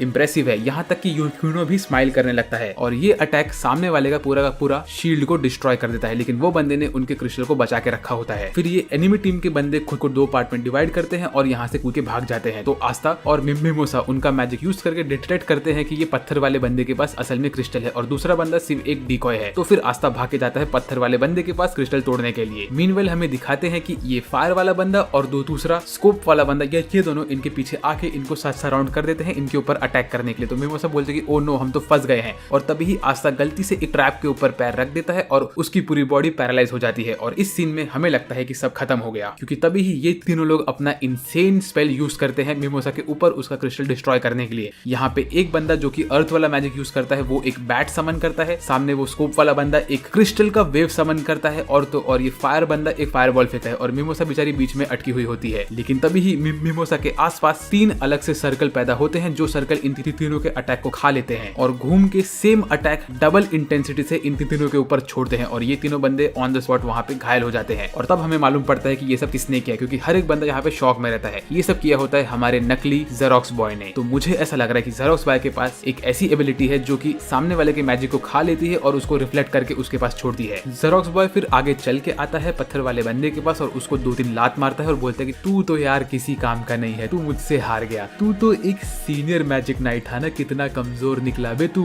ऐसा बोल के वो पत्थर वाले बॉय को और 2-3 बार मारता है। फिर बोलता है कि अब मैं तेरा क्रिस्टल डिस्ट्रॉय करने वाला हूँ। वो क्रिस्टल डिस्ट्रॉय करने ही वाला होता है कि वो बीच में रुक जाता है। तभी ही मिमोसा देखती है कि असल में जेरोक्स बॉय तो ऐश मैजिक यूज कर रहा है और ये वही मैजिक है जिसके ऊपर आस्था ने पैर रखा होता है। तो मिमोसा बोलती है कि लगता है कि जेरोक्स बॉय ने ही आस्था को फंसाया था ये पैरालाइज वाले मैजिक में, तो जेरोक्स बॉय ने हमारी ही टीम के ऊपर हमला क्यों किया। फिर उसके बाद जेरोक्स बॉय बोलता है कि मैं तेरे क्रिस्टल को नहीं तोड़ूंगा, मुझे इस कंपटीशन से घंटा फर्क नहीं पड़ता है, मैं तो यहाँ पे कुछ और काम करने आया हूँ। तो ये सुन के पत्थर वाले बॉय के अंदर थोड़ा हिम्मत आती है, लेकिन तभी ही क्रिस्टल बॉय हंसता है और उसका क्रिस्टल तोड़ देता है और बोलता है कि ओए तुझे क्या लगा मैं तेरे को सही में छोड़ने वाला हूँ। ऐसा बोल के वो वहां से निकल लेता है और ऐसे ही पहली टीम जो जीती है वो होती है आस्था की टीम। लेकिन ये जीत के बाद भी ब्लैक बुल्स के लोग बोलते हैं कि हमें बहुत गुस्सा आ रहा है कि ये बंदे ने ऐसा क्यों किया, और चामी गुस्से में बहुत सारा खाना खाती रहती है। फिर उसके बाद जेरोक्स बॉय चल के जाता है आस्था के पास और बोलता है कि ओए हमारा टीम वर्क बहुत सही था। लेकिन तभी ही आस्था खड़ा होता है और जेरोक्स बॉय का कॉलर पकड़े बोलता है तूने ऐसा क्यों किया, तूने सामने वाले टीम के बंदे को इतना क्यों मारा, वो भी एक मैजिक नाइट, तूने उसे बुरी तरह से क्यों घायल किया। तो तभी जेरोक्स बॉय बोलता है कि मेरे कॉलर में भी मैजिक है, और तभी ही 2 गंदी गैस निकलती है आस्था के आंखों में घुस जाती है। फिर उसके बाद मिमोसा आगे आती है और वो बोलती है कि तुमने आस्था के ऊपर वो ट्रैप मैजिक क्यों यूज किया। तो जेरोक्स बॉय बोलता है कि मैंने वो मैजिक इसलिए यूज किया था आस्था के ऊपर ताकि मैं आस्था को एज अ डिकॉय यूज कर सकूं और इन लोगों को पकड़ के हरा सकूं। अगर मैंने तुम्हें मेरा प्लान पहले ही बताया होता तो ये मैजिक वाला मेरा अच्छे से चलता ही नहीं, इसीलिए मैं तुम्हें ये प्लान बताया ही नहीं। तुम लोग ने मेरी टीम का बहुत अच्छा काम किया, ऐसे ही हम लोग आगे बढ़ते रहेंगे। ऐसा बोल के जेरोक्स बॉय वहां से निकल लेता है। फिर उसके बाद यहाँ पे आते हैं हमारा स्पाइकी बॉय और टॉम बॉय। ये लोग यहाँ पे आके बोलते हैं कि तुम लोग ने बहुत अच्छा काम किया और अभी यहाँ से निकलो क्योंकि नेक्स्ट फाइट हमारा है। लेकिन वापस से टॉम बॉय और हमारा स्पाइकी बॉय एक दूसरे से झगड़ा करने लगते हैं और एक दूसरे को पकड़ के रखते हैं। लेकिन तभी ही यहाँ पे आ जाता है क्रिश वर्मिलियन। इसको देख के मिमोसा का दिमाग खराब हो जाता है क्योंकि ये बंदा एक नार्सिसिस्ट होता है, ये खुद से बहुत प्यार करता है और बोलता है कि मैं बहुत खूबसूरत हूँ। और ये बंदा कोई और नहीं होता है लेकिन मिमोसा का बड़ा भाई होता है और ये बंदा असल में वाइस कैप्टन होता है स्लीपिंग वाले क्लैन का। और ये बंदे को देख के सब लोग बोलते हैं ये बंदा तो बहुत क्रीपी है, ये सिर्फ खुद ही को ब्यूटीफुल बोल रहा है और ये खुद से बहुत प्यार करता है, ये तो एकदम अजीब सा बंदा लग रहा है हमें, एक नंबर का बियर्डो है ये। फिर इसके बाद ये क्रिश भाई जाते हैं और वो मैग्ना को बोलते हैं कि तुम इतने बदसूरत क्यों हो। उसके बाद ये जाता है और टॉम बॉय का हाथ पकड़े बोलता है कि ओए लड़की तू बहुत ब्यूटीफुल है, तू मेरे टीम में आ जा। और हमारी टॉम बॉय एकदम से घबरा रही होती है। उसके बाद क्रिश भाई जाते हैं मिमोसा के पास और बोलते हैं कि मेरी छोटी बहन तुम मुझे देख के बहुत जल रही होगी कि मैं इतना तुमसे भी ज्यादा खूबसूरत हूँ। तो ये सुन के मिमोसा बोलती है कि मुझे फर्क नहीं पड़ता, मैं चाहती हूँ कि तुम ये राउंड हार जाओ और मैं तुम्हें वापस कभी ना देखूं। फिर उसके बाद आस्था क्रिश के पास जाता है और बोलता है हेलो आपसे मिलके मुझे अच्छा लगा। लेकिन तभी ही क्रिश अपना नॉर्मल सा लड़की वाला एक्ट छोड़ के एकदम गुस्से में आस्था को देख के बोलता है ओए पेजेंट तू मुझसे बात क्यों कर रहा है बे, तू मुझसे दूर रहने का, तेरे पास ना ताकत है ना कुछ भी है, तू एक नंबर का ब्रोकन वेसल है, तेरे पास कुछ भी नहीं है, तेरे अंदर ना मैजिक है ना कोई चीज है, तेरे पास माना भी नहीं है, तेरी हिम्मत कैसे हुई मुझसे बात करने की। ऐसा बोल के ये यहाँ से निकल लेता है। तो तभी ही मिमोसा जाती है और बोलती है कि बड़े भाई मैं होप करती हूँ कि तुम ये वाला राउंड जीत जाओ ताकि जब तुम नेक्स्ट राउंड में आओ तो मैं तुम्हें हरा सकूं, तुम्हें बुरी तरह से तोड़ सकूं। फिर इसके बाद राउंड 2 स्टार्ट होता है और तभी हमें दिखाते हैं कि हमारे फर्स्ट राउंड के विनर जो कि होते हैं आस्था, मिमोसा और नकली जेरोक्स बॉय। ये लोग उड़ के जा रहे होते हैं पोडियम के पास और आस्था बैठा होता है मिमोसा के ब्रूम के ऊपर। तो मिमोसा बहुत खुश रहती है कि आस्था उसके इतना करीब में है। फिर हमें दिखाते हैं कि हमारा स्पाइकी बॉय धड़ाधड़ अपना बैट और फायरबॉल यूज करते करते अटैक करता रहता है और वो ऐसे ही आगे बढ़ता है अटैक करने के लिए। तभी ही एक दीवार के पीछे छुप के एक मेज उसके ऊपर वुल्फ वाला मैजिक करता है। तो हमारा फायर बॉय फटाफट इन सब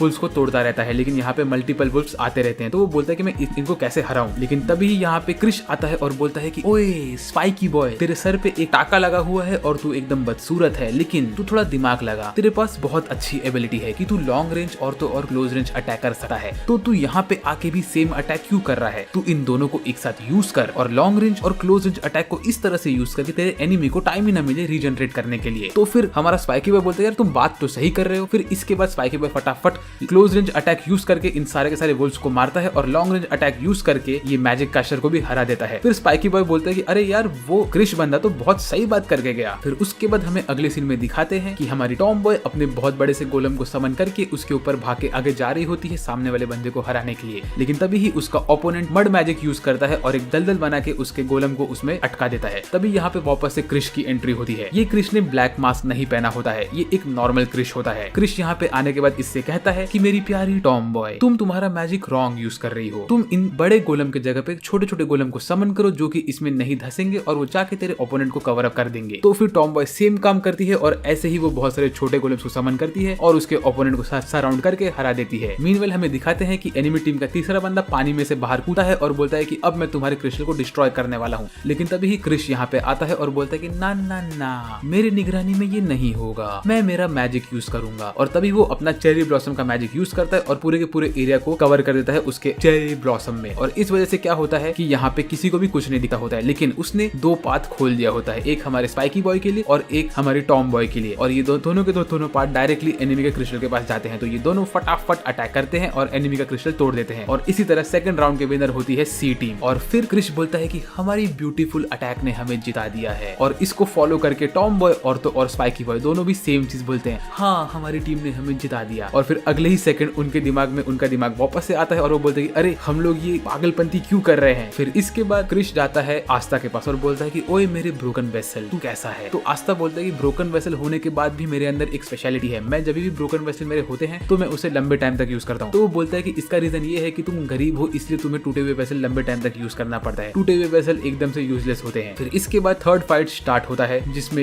लियो और हमारा फिनरल होता है, आई मीन छपरी फिनरल और ये 5 बाल वाला मोटू भी होता है। इनकी फाइट स्टार्ट होती है। ये फाइट स्टार्ट होते ही छपरी फिनरल बोलता है कि तुम लोग अटैक करने का चीज मेरे पे छोड़ दो, मेरे कमांड पे तुम लोग अटैक करोगे। तो फिर सब लोग बोलते हैं ठीक है। उसके बाद फिनरल अपना मैजिक यूज करता है और वो लियो को फटाफट उसके स्पेशल मैजिक से यहाँ से वहां टेलीपोर्ट करता रहता है और एनिमी के आसपास उसको टेलीपोर्ट करता है। और इस वजह से लियो को बहुत अच्छा स्पेसिंग मिलता है अटैक करने के लिए और लियो फटाफट उसके एनिमी को हराता रहता है। लियो ऐसे ही एनिमी के अटैक को डॉज करता है और उसके पीछे से आके उसको मुक्का मारता रहता है। मीनवाइल सेम चीज मोटू के साथ भी होती है। मोटू भी फिनरल के स्पेशल मैजिक को यूज करता है और यहाँ से वहां जंप मारते मारते टेलीपोर्ट होके एनिमी के आसपास आके उसको हराता रहता है। और ऐसे ये लोग 2 मिनट के अंदर एनिमी का क्रिस्टल तोड़ देते हैं और जीत जाते हैं। उसके बाद ये लोग मस्त खाना खाते खाते आगे बढ़ते हैं। नेक्स्ट बारी आती है लैंग्रेस की और बूहा की टीम की। लैंग्रेस वही बंदा है जो असल में फिनरल का बड़ा भाई नहीं छोटा भाई है। मैं हमेशा भूल जाता हूँ कि ये फिनरल का छोटा भाई है। और यहाँ पे इनका फाइट स्टार्ट होते ही बूहा एकदम टेंशन में होता है। तो ये प्यारी लड़की आके बूहा को थोड़ा सा बोलती है कि तुम टेंशन मत लो। तभी ही यहाँ पे लैंग्रेस आता है और ये लंगूर यहाँ पे आने के बाद बूहा को बोलता है कि ओए बूहा अभी हम जाके एनिमी के ऊपर अटैक करेंगे। तो बूहा बोलता है कि ठीक है मैं मेरा स्पेशल बाइक बाहर निकालता हूँ। तो बूहा अपना वो अजीब सा बाइक बाहर निकालता है और उसी के ऊपर लंगूर बूहा के साथ बैठ जाता है और ये लोग आगे बढ़ते हैं अटैक करने के लिए। लेकिन तभी ही सामने वाले एनिमी ने उनके क्रिस्टल को एक शील्ड मैजिक से कवर करके रखा होता है। लेकिन लंगूर बोलता है कि इससे मुझे कोई टेंशन नहीं है। लंगूर अपना स्पेशल मैजिक यूज करता है और वो पूरे के पूरे क्रिस्टल को, शील्ड को और पीछे के पहाड़ को एक सिंगल क्लॉ के अटैक से तोड़ देता है। ये देख के सब लोग टेंशन में आ जाते हैं, बोलते हैं ये बंदे का पावर तो बहुत ही इंसेन है। फिर उसके बाद लंगूर चल के जाता है छपरी फिनरल के पास और बोलता है कि ओए बड़े भाई अब नेक्स्ट बैटल तुम्हारा मेरे साथ होने वाला है, तो तुम देखना कि मैं तुम्हें किस तरह से हराऊंगा। तो फिनरल बोलता है कि ओए लंगूर भले ही तू मुझसे छोटा है लेकिन तेरे अंदर मुझसे ज्यादा पावर है, लेकिन मैं तुझसे वादा करता हूँ कि मैं तुझसे नहीं हारने वाला हूँ और मैं तुझे हरा दूंगा, तू इस चीज का टेंशन मत ले। अब इसके बाद क्या होगा, मोस्टली इसके बाद यूनो की फाइट होगी और इसके बाद वाले एपिसोड में मैं पूरा का पूरा ये वाला सीक्वेंस कवर कर दूंगा। तो अगर आपको उसको मिस नहीं करना है तो डेफिनेटली आप मेरे चैनल को सब्सक्राइब कर दो ताकि आप उस पार्ट को मिस ना करो। और अगर आपको वीडियो में मजा आया तो प्लीज लाइक करो, कमेंट करो और सब्सक्राइब कर दो। और आज के लिए मेरी तरफ से बस इतना ही। मेरा नाम है सासबेट और मैं बात करूंगा आपसे अगले वीडियो में। तब तक के लिए बाय बाय।